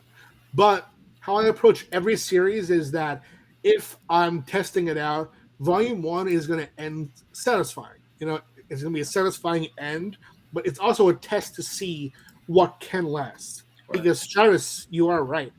Kickstarter is where people with long form stories go to show the comics industry, the DM, that 4 issues tops is not the way. Right. Like, there's other options, and people want to read long form. They want to keep coming back. And there are books that, for example, Smoke Weeds to the Future. Smoke Weeds to the Future. Both campaigns have now outperformed my hope for them. Volume 2 is headed to outperform Volume 1, and after Volume 1, I also made it ongoing. That's a book that will go at least 4 volumes now. Whereas not all books do that well. Sure. Prison Witch 2 did a bit less than Prison Witch 1. So in seeing that, I was like, all right, so now it's time to think about wrapping up. So instead of doing 3 and 4 and 5, we'll add to 3, make 3 longer, and then advertise 3 as the finale and see if that gives a bump. So we did. We advertised Prison Witch Volume 3 as the trilogy's finale, and that was by far our biggest Prison Witch campaign. So that showed me that also advertising a series ending and showing that the book is complete, that's effective marketing as well. Because then they can buy it all, and they're like, here's 3 trades. I grabbed the whole story that people say is really good, and I'm out. Like, you've got the whole story. Makes sense. Yeah, exactly. But then there are also books like, for example, we did Mixed Magical Martial Arts, and it's a great book, and the campaign was successful, but it didn't hit a number where I could see it running for years. It did a fraction of what Smoke Weed does. So that's a book where my thought is, all right, it did well for what it is, and if I want to see those characters again, I'll have them in the main title.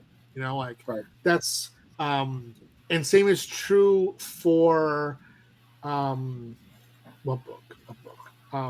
Gangster Ass Barista is a bit different because Gangster Ass Barista was the lowest performing of the spin-offs, but it was the first one too. So what I would do with that one now is I would do a volume 2 to see if my audience that has now grown will respond to it better. Gravitate over to it now. Yeah. Right. And if they didn't, then I wouldn't do a 3. You know, Then you So, know it was. that's how I learned Yeah. things. That's Yeah. cool. It's nice. I mean, it must feel good to be, and this is why I'm glad you're on this, because you're, while being Kickstarter so friendly, you have your publisher, so you checked a box, but how you're able, same way with like Travis and stuff like that, where you have your next moves in line is one very interesting, but I'm assuming, Pat, that like that's got to feel good that like you can have those dips and then have breathing room to go, okay, this happened because of this. Now I need to do this. And then you're moving on to the next one. And you know you have like destiny behind you. Right. So like you know you have this major book that it'd be crazy to get off at this point. Whoever's on the ride at this point, who the fuck is jumping off now? I wouldn't get it. And I'm assuming that's it has to like also help your creativity because you can kind of just like do what you think is right and people seem to be responding to what you think is the way to do it. Yes. Yeah, because that's exactly right. I've made calls that would be harder to make if the audience was unstable, you know. Right. For example, we were producing volume 5 and my original take on volume 5 had the content of volumes 5 and 6 squeezed into one volume. And at the size it was, I wasn't finding the time to explore things that became interesting to me as we went along. For example, in volume 5, there's a vision that Lilith receives when something happens to her sister because of their connection. That in the original was going to be a few pages, and in the version as is, it takes up a whole chapter. And there were elements of what Logan is going through as she's thinking about Lilith's situation and her goodness and what it means that she can look at what her ex has done and still accept her. What does that say about Logan? I explored that in a way that was more character driven than I originally had room to do by splitting those volumes into 2. And I would have been more scared to do that split, even though it's a very natural split. It felt like now I look back and I'm like, how did I think that was going to work? You know?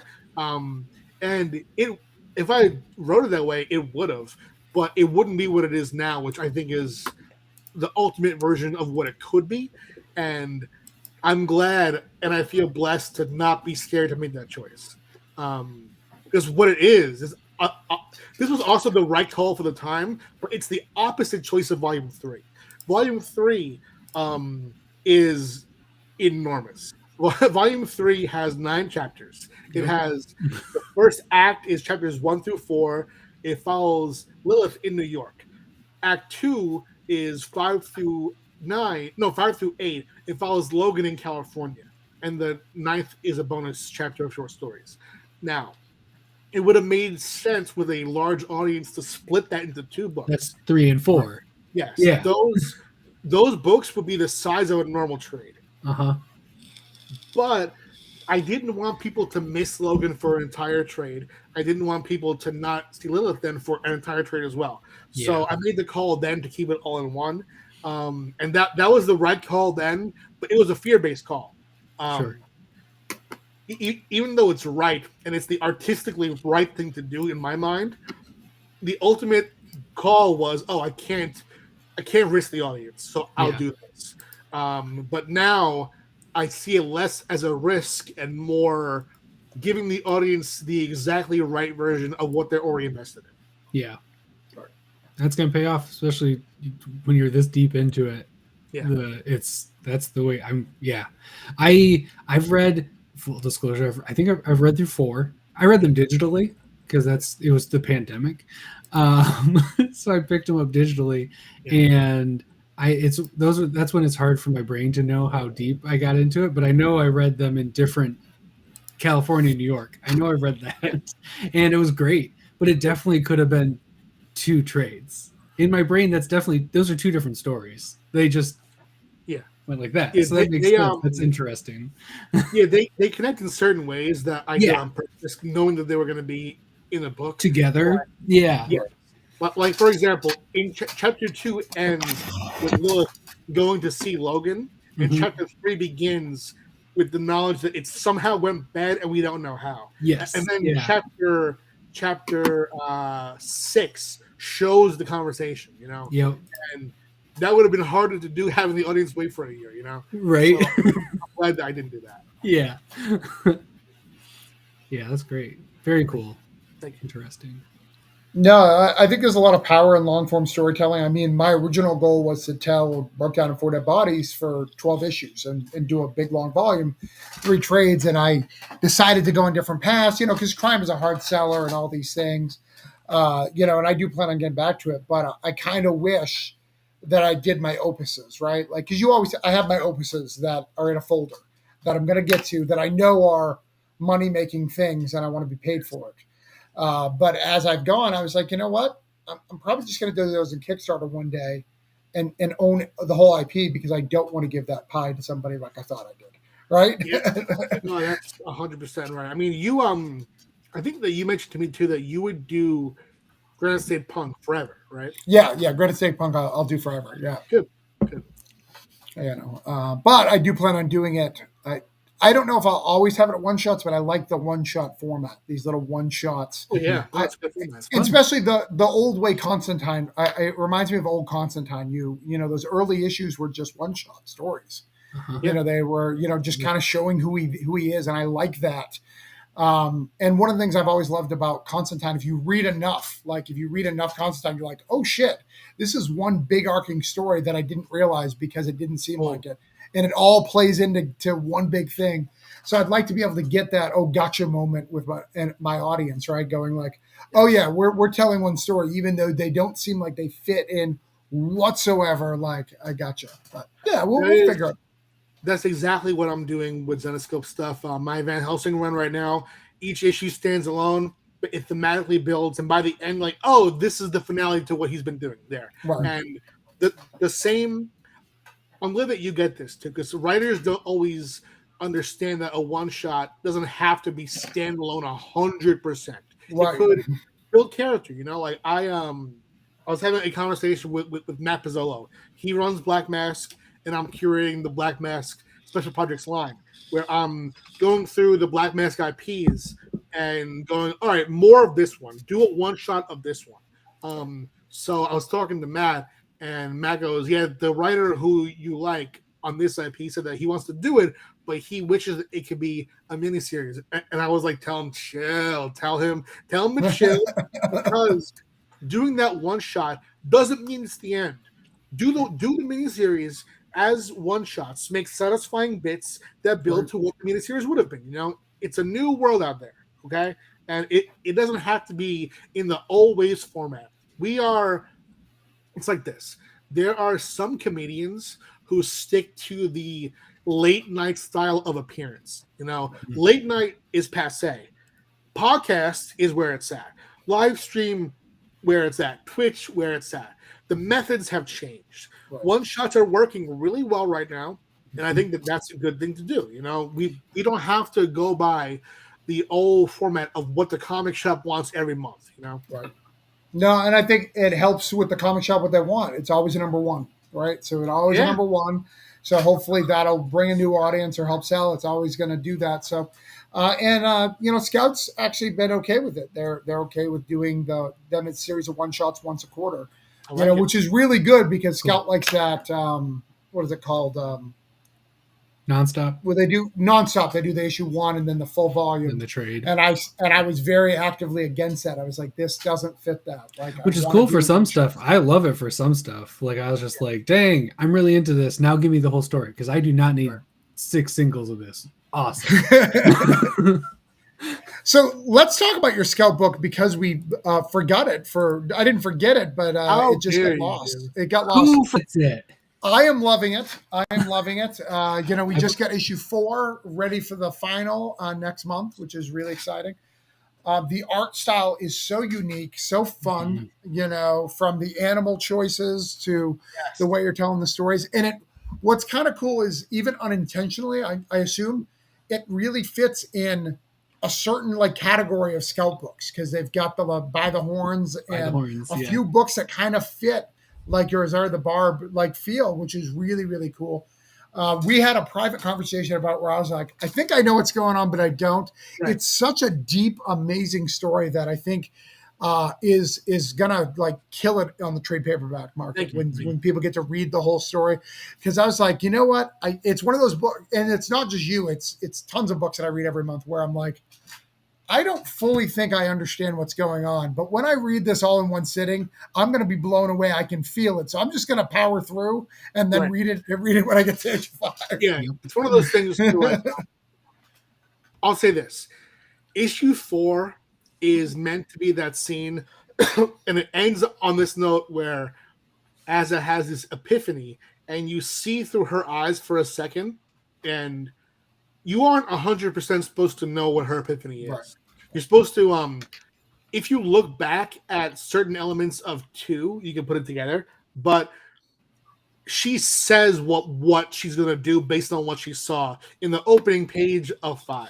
So it's pretty much, she has the epiphany, you end like, whoa, how is she going to win? And then issue 5, she says what she's going to do and why, and then acts on it right away. So 5 right now is being drawn. We're in the final stages of seeing it drawn, and the art in the climax is absolutely insane. It's really cool. There's this homage to a classic Dragon Ball image. We did our classic Dragon Ball homage with the number 3 cover. We did there's a moment in the Cell games where Gohan and Goku have the father-son Kamehameha, and we did one behind the other. Yeah, we did a cover of Azza and her sister Ali doing that for 3, and then in the actual sequentials of 5, we have a very memorable homage to a certain Piccolo moment from the series, which I cannot wait for people to see. Does it have to do with a Saiyan by any chance? I'm not going to go any further beyond that. That's fine. But I just my journalism. I got to dig. Yeah, for sure. There's not me just being curious. Yeah, no, that's something good. That's cool. I do love the ghost moment in Dragon Ball. In the Cell games is my favorite thing. Oh yeah, great art. And what I love about the book is every creature. Like you want to follow the creature. Like I don't even care about the humans half the time. Like, where's this dragon wolf thing? Like, where's this wolf? Where's this seahorse crazy looking thing? Like, I care just as much about those characters as I do the main lead in the story. Like, if you killed one of them, I'm going to be very sad. It is very much me too, to the point where Rio drew something in 5. Maybe I can share this screen. I'm going to screenshot if I could. And in the middle, you can screen. Let me just screenshot so I don't show the whole page. But Rio drew this, and I was looking at it, and they were so cool that I went back to the script and I was like, what the fuck did I write for her to draw? Because this is so sick. How did I think of this? But it was she really elevated my original idea with what she drew. So let me pop that open and see. All right, share screen, right? How do I do that? And then pull up the Alan Moore document and hit share screen. Let's see if this works. Is it there? Yep. There we go. Dope. Yeah, there's a cool Ravens. Yeah. Yeah. Very, very sick. Very sick. Yeah. I'm a big fan of what she's been doing on the book. The Ignish, who is the seahorse jellyfish favorite character by far. Yeah. Yeah, man. Amazing. Yeah, I mean, you've got so much in this book, like to build on of a universe and world. I love it. I think it's great. I hope it's doing great in Scout. You were a big grab. I remember. I remember because David, he's not there anymore. I can tell the story. David's like, guess whose business we're in right now? I was like, what? He's like, we're in the Pat Sham business. I was like, hell's yeah, we're in the Pat Sham business. Yeah, I'm happy to be there. I appreciate what they're doing. I want to do more there. I'm going to do more there. There'll be more Azza. I'm not sure if it will be called Azza the Barbed. Our idea is to do Shouldn't say it. It's Azza the Bard, Cardinal the Cursed, and then we'll say Ali the something, and Cool. have 3 arcs that complete what we've been calling the Saga of the Gods, which is these Cool. characters who are battling against and for these gods who are using them to their ends, or maybe the reverse begins to happen. I don't know. But yeah, it's gonna end. It's gonna end well with as a 5. I think it's a good end to the story. But for those who want to keep going, there'll be a lot of fun to be had. Sweet. Very cool. And I mean, if you've never been to the Scout site and looked at these covers, I mean, these are some of the best covers in comics. You know, they are really vivid. Like they're really, really good covers. You know, look at that cover. They're so good. If you don't see that on your shelf and buy it, like, I don't know why the hell you're at a comic store. Like, I just don't understand. Leave. Unless it's a 4 and you're like, I'm going to get the trade because look how cool it is. Fair enough. We will eventually do a hardcover through Kickstarter Nice. as a special edition. Just got to figure out the logistics there, but that is very much the plan. Yeah. Sweet. And Scout will get the regular softcover trade. Yeah. Okay. All right. Cool.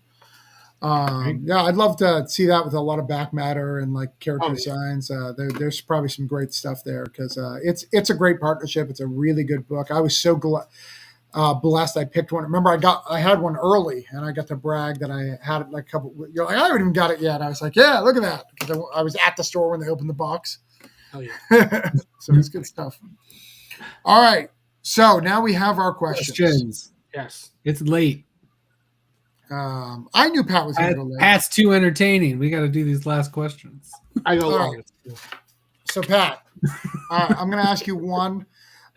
Question for you, Todd, because we haven't figured out the pattern yet. Is there other questions that you have that aren't on my list that you had separately? Yeah, probably somewhere, but that's fine. Okay, Your list is good. We're at an hour 46. We're good with your questions. They're good ending questions. Cool. All right. So the first I've got one that I for sure want to add. So that's it. We're good. All right. So the first question is, what do you think makes you stand out in the comic market? Like you, Pat Shand. What makes me stand out? I would say my dedication to making every single character be a protagonist, from the supporting characters to the villains to the lead. I want every single character to have a life beyond the scenes where we see them in. I think that because of the brevity of comics, we are seeing a lot of plot-driven comics, and that works. But I like to explore the world through characters, and I always go back to this example. I had a character who, for 3 issues, was in Destiny New York. He was Logan's friend from work, and that scene was happening a 4th time. I was like, all right, so from here, we'll follow him home and see his home life. And it's important to me to do that, to build out the lives of these characters in meaningful ways, and to follow characters in directions where you wouldn't normally expect a series to go. I want to always do that. And I think that attention to character and dedication to the wholeness of character makes me unique within comics. I don't even want to ask you other questions. I mean, that's a good one. That's a good answer. Yeah, that's just good. Yeah. Second, the next question's good. Okay. You want to ask it? Sure, or we can go to the last question. That's fine too. No, let's go to this next one. All right. So obviously you're doing well. We actually talked about how you have breathing room to do all that, but that I feel like maybe that undercuts, and this question can bring up the other side of the coin. Just because you have the breathing room and because you have this availability doesn't make it easy. So when you do hit roadblocks, or when it does become difficult, what makes you keep going? What's the driving force that, not just a paycheck, but what because there's other ways to make money. What is keeps you going? the driving force is the vision itself, right? I, for example, right now, I am producing Prison Witch Volume 3. Technically, all of the art is in. Now, the difficult part, the part that I've not been looking forward to, is looking at it all at once and asking myself, is this a satisfying finale? Not even when I see the script. When I see the full art, when I see everything, does it hit every character beat? Does every scene get the time it needs to be satisfying to live? Does it end on a note that will make the characters and the themes stick with you beyond turning that final page? So, what becomes difficult is if the answer is not yet, then I have to work more. I have to pay for more pages. I have to not put it out for a bit longer. I have to produce more. So, what keeps me going in a situation like that, if that were to happen, was the work is for now. The end result is forever. Prison Witch Volume 3 and Prison Witch as a whole will be forever. When I print that trade, that's the vision. That's the cohesive story. So, my thought is that it is so satisfying as a writer to have that vision, to have that printed, that the work just being the thing to get through in the present is nothing in the face of what's forever. Awesome. It's good. That's great. So we have two more because I think there's different questions, Todd. I do too. I think they are too. So I'm going to ask you one, and then Todd's going to ask you the final. So, what does this? We're talking like in the future, like 5, 10 years from now. What does leveling up in comics look like for you? What is Pat Chan 5 years from now? What does that level up look like?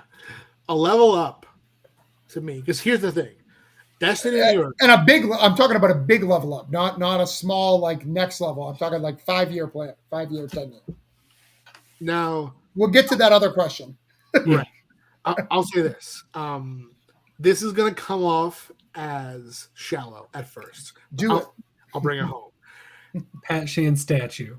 Leveling up for me is Alan Gore document is to be a multimillionaire.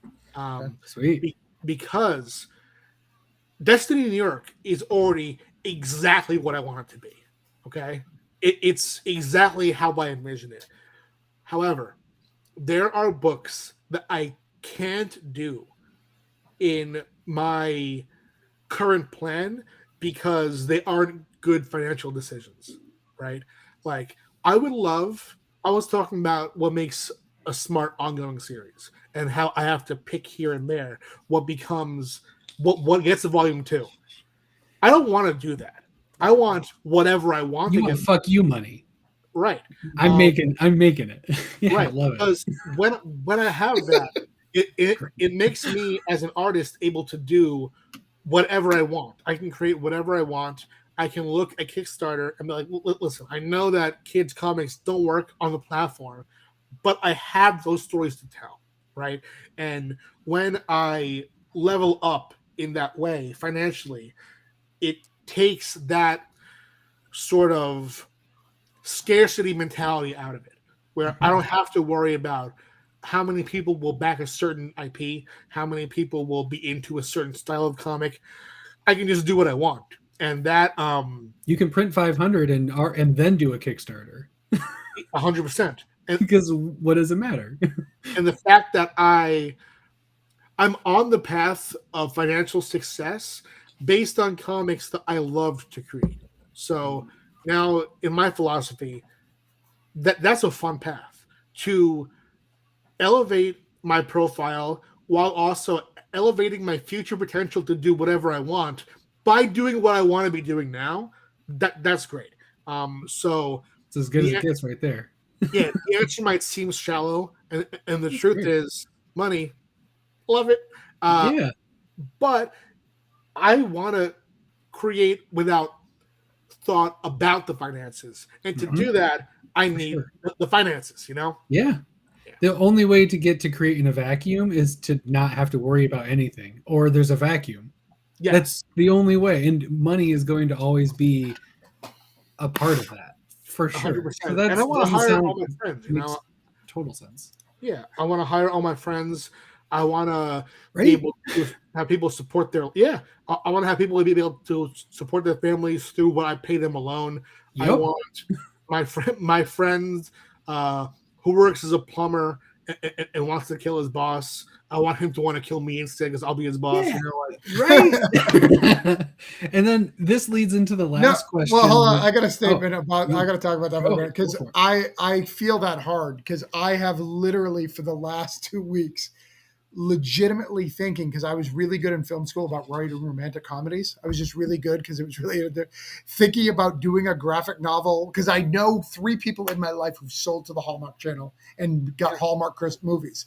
So I'm like, I can write a slice of life Christmas story, and I have a pretty good odds of success that I can make it because even if it's not as good as what some of the novels, it's because it's a graphic novel that they would choose it. So like, and that is 100% a business decision because I don't really want to do that. Like I don't have a heart to tell a Christmas Hallmark Channel graphic slice of life movie. But financially, I think it could really help my family. you know what though? You are a Dawson's Creek fan, so I feel like you Right. do that I right. think it makes sense. And I do like the idea of you putting an Easter egg that somehow a murder is somewhere in there, but you got to really pay attention to it. Tie it back to Broke Down. Yeah. Well, it's a prequel. Holy shit. Did you see the briefcase in the closet? Oh, shit. Well, that was one of the first reviews for Broke Down. When someone goes, "Wait, it's a love story." I was like, "All good stories are a love story, man. Yeah. Like, it's all a love story. Everything I'm writing is a love story. You just haven't figured it out yet. I It's promise." just not there yet. Yeah. Hey, you know that actually brings to mind. You remember the TV show Heroes? Yeah. So Heroes, Heroes. yes, season 1 was good. Good writer's strike. Yeah, season 1 was good, and then I remember during season 2, the showrunner, I think Tim Kring, mentioned that part of the reason why it wasn't as good was they tried to write romance, and he just isn't good at writing romance. And I was like, that took me out of it. I was like, you can't, what? Like that's the core. That's the core of what we do. You know, Right. writers are writing stories largely about human connection and human conflict. What is a love story but that? And you can't do that. That is a major weakness, and that totally took me out of it. And if you can't make Milo Ventimiglia into a romantic lead, Yeah, what's wrong with you? yeah. What a packed cast! What a solid first season! And Well, what you a know that fumble it of was the supposed to. He also talked about how season 1 was supposed to be contained and season 2 was supposed to be brand new characters, and the network nixed that. Yeah. And then writer's strike happened on top of it, so it's just like clusterfuck of a thing. But that season 1, one of my favorite parts of television. really good. It's so good. Fumbled the bag. Oh, I prefer Lost, but okay.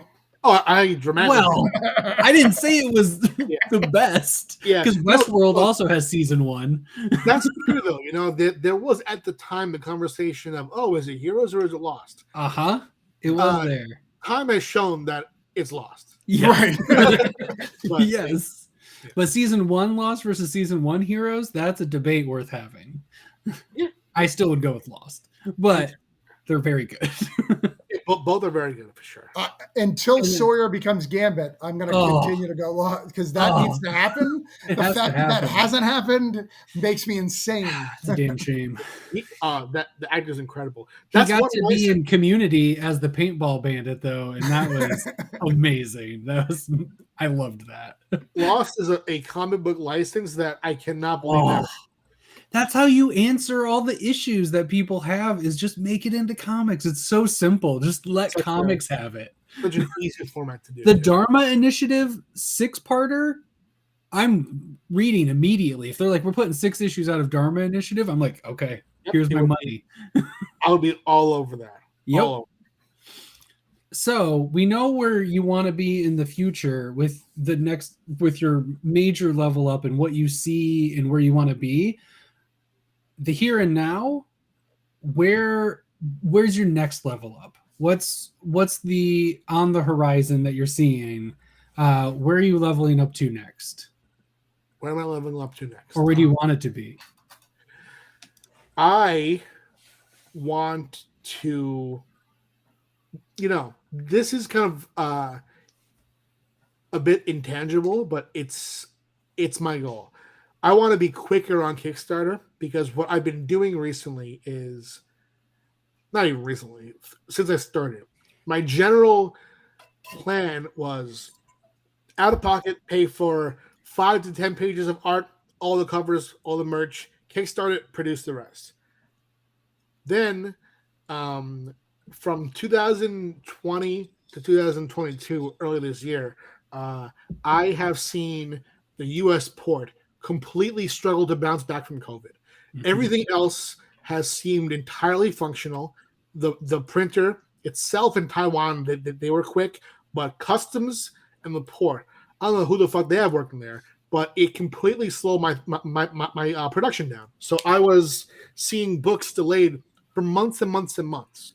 And my thought became, wow, I now have a campaign where it isn't too late beyond the delivery, but if I look at when it launched, backers supported it and got it almost or even over a year later.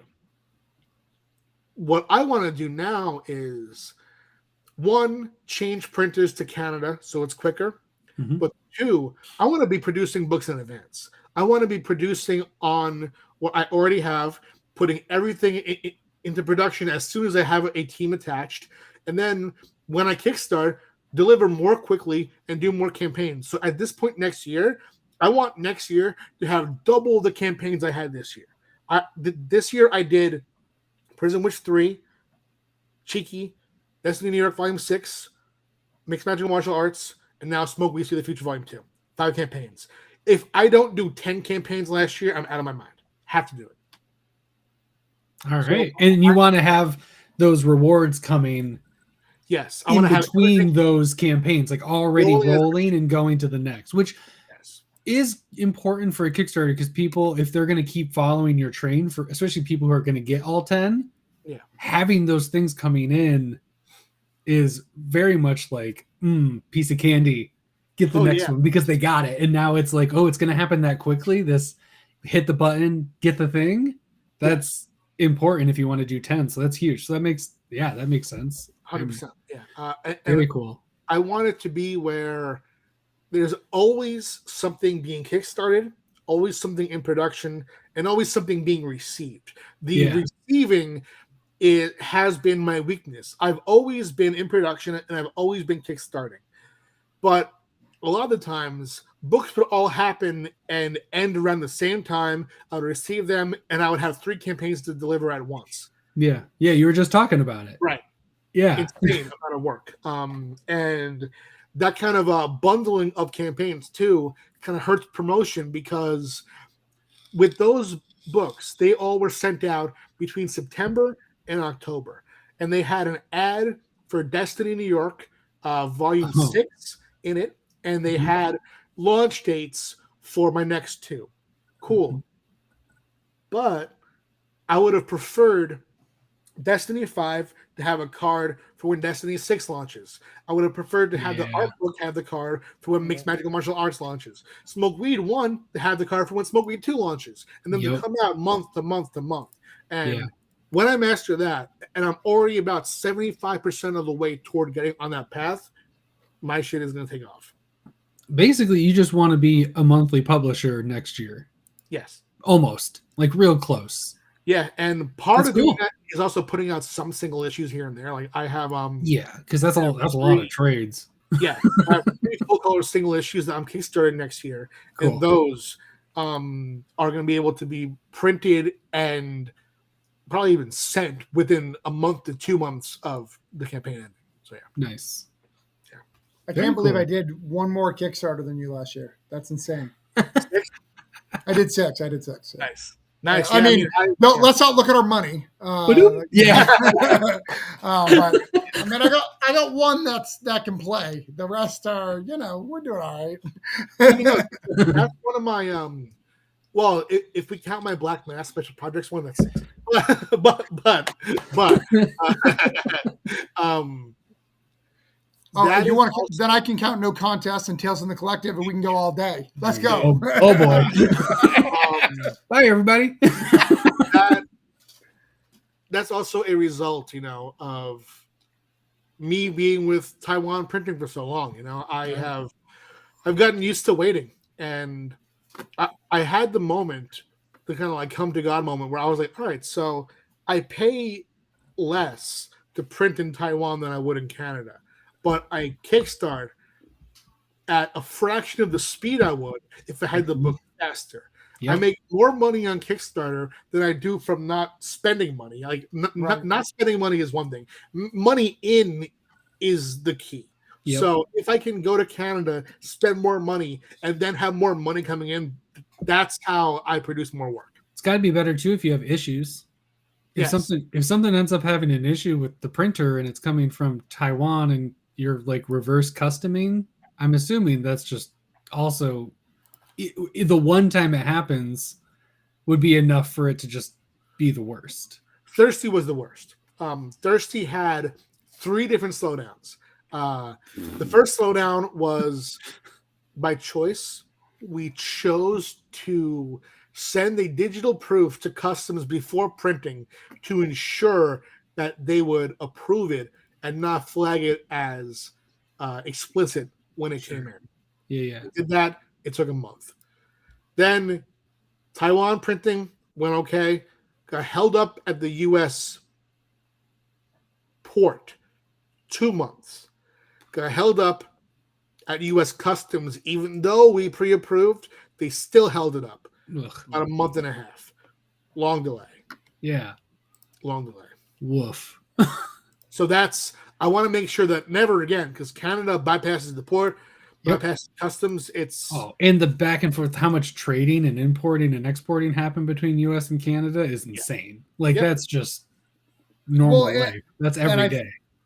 And I think it will affect backers, because if backers know that they're going to get the book, not waiting a year, I'm sure you've lost some.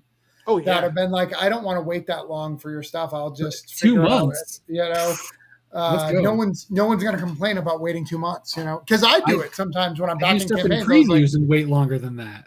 Right. So I think that's tough. Well, Pat, thank you for being our second guest. Thank you. We had a great time. I hope that you had a good time being able to explore your career. We're hoping to do a different type of show here that really gets in depth of the creator. And I really feel I got to know you a lot better in this, and got to know you as a creator and really, really grow and love, because these are what I love when I'm searching on the internet. These are the ones I love to listen to, the ones that deep dive into comic, not just talking about what's coming out next month. Let's talk about what's going, what everyone's doing. Oh yeah. Sure. That is what I like as well. So give us one more pitch for that wonderful Kickstarter. Can we bring up that Kickstarter, Todd? I'm clicking it now. Let's bring this Kickstarter up one more time. Smoke weed, see the future. Why should we back this? Why do we need to get 1 and 2? What's going on? Let's go. There's Smoke Weed, see the future. If you ever wonder where comedy films went, actually funny character-based comedy, it's gone. It's here, dude. I stole it. I'm bringing it back. Smoke Weed, see the future. It has elements of fantasy, magic, romance, comedy, a lot of weed smoke, and it's characters too. It's not just a weed comedy. It's characters that you can invest in long term. Like Destiny New York, we have a full cast here, a engaging cast filled with characters that you're going to want to follow for years. Taylor Hart, the lead character, is one of our breakouts from Destiny New York. She is the sweetheart of that series. She is the lead of this, and I think that she is our most popular for a reason. People love following her journey, and I have loved writing it. It is at tinyurl.com/420comic2, the number 2. It's also in the description below. There we go. In the description below, it's going to run for at least 4 volumes. This is volume 2. so you can catch up on volume 1 and 2. The art, beautiful, covers absolutely gorgeous, premium treatment, premium printing, and a lot of hard work and heart put into the book. How many pages are they getting for it?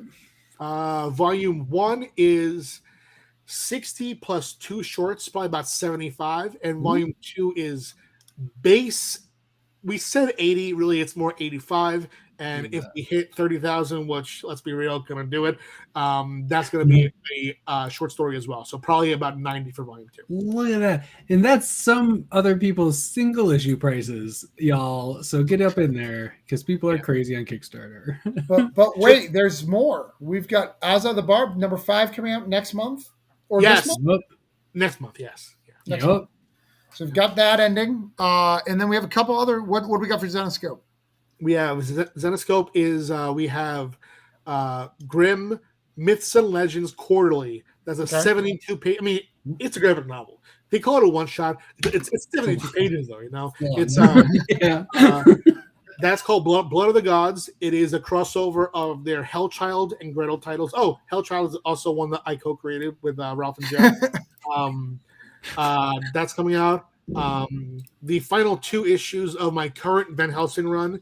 I'm not off the title, but we're wrapping up our ongoing arc with the next 2. One is called Deadly Alchemy, and one is called don't know yet. And let's see. And Gangster S Barista is launching in single issues from Black Mask end of this month. Look at that. Lots of dope things. And then there's a Lady Zorro. You're finishing that up, right? Yes. I will say something did happen there. That issue pictured the final fight of Lady Zorro is coming out. We were doing 2, though. We were doing Lady Zorro versus the Swamp Witch and the final fight of Lady Zorro. Swamp Witch licensing issue, that's not going to happen. That story is being repurposed into something else. Nice. So final fight of Lady Zorro is finishing it all up. Amazing. So lots of stuff. So a couple of ways to check out Pat's stuff. Oh yeah. Right. So if you like anything, and if you like strong female characters, all of them are strong female characters. So if you like anything, read this. Is a really good pull quote you should use, Pat. I should use that, right? If you like anything, that is good. You should check this out. That's good. You can use my name. That's the top one. Yeah, use it, Travis Gibb. Pick Coins of Judas or Granite State Punk. I'll let you know the order numbers to tell you which one to do when we get there. So thank you for having us on. But good night, everybody. It was the other way around. We don't the other way around. We don't have a level. We don't have an ending for this, so we're just going to tell you, lovely people, to level up. Do the next thing. Don't wait. Yeah. Level up. Keep leveling up. Keep making comics, doing great things. And we're gonna be back next month with John Lees, talking about all the great things he's done from Sync. Talk about his new. I think it's IDW is the Pillars one, right?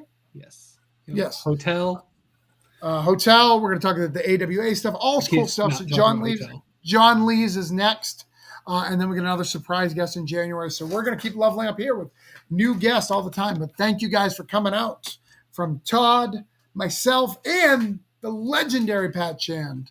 One question before we go, Pat. Any chance that we can get that Alan Moore thing? Just one. Why not? Why not? All right. Worth a shot. Good night. Thanks, everybody. Bye.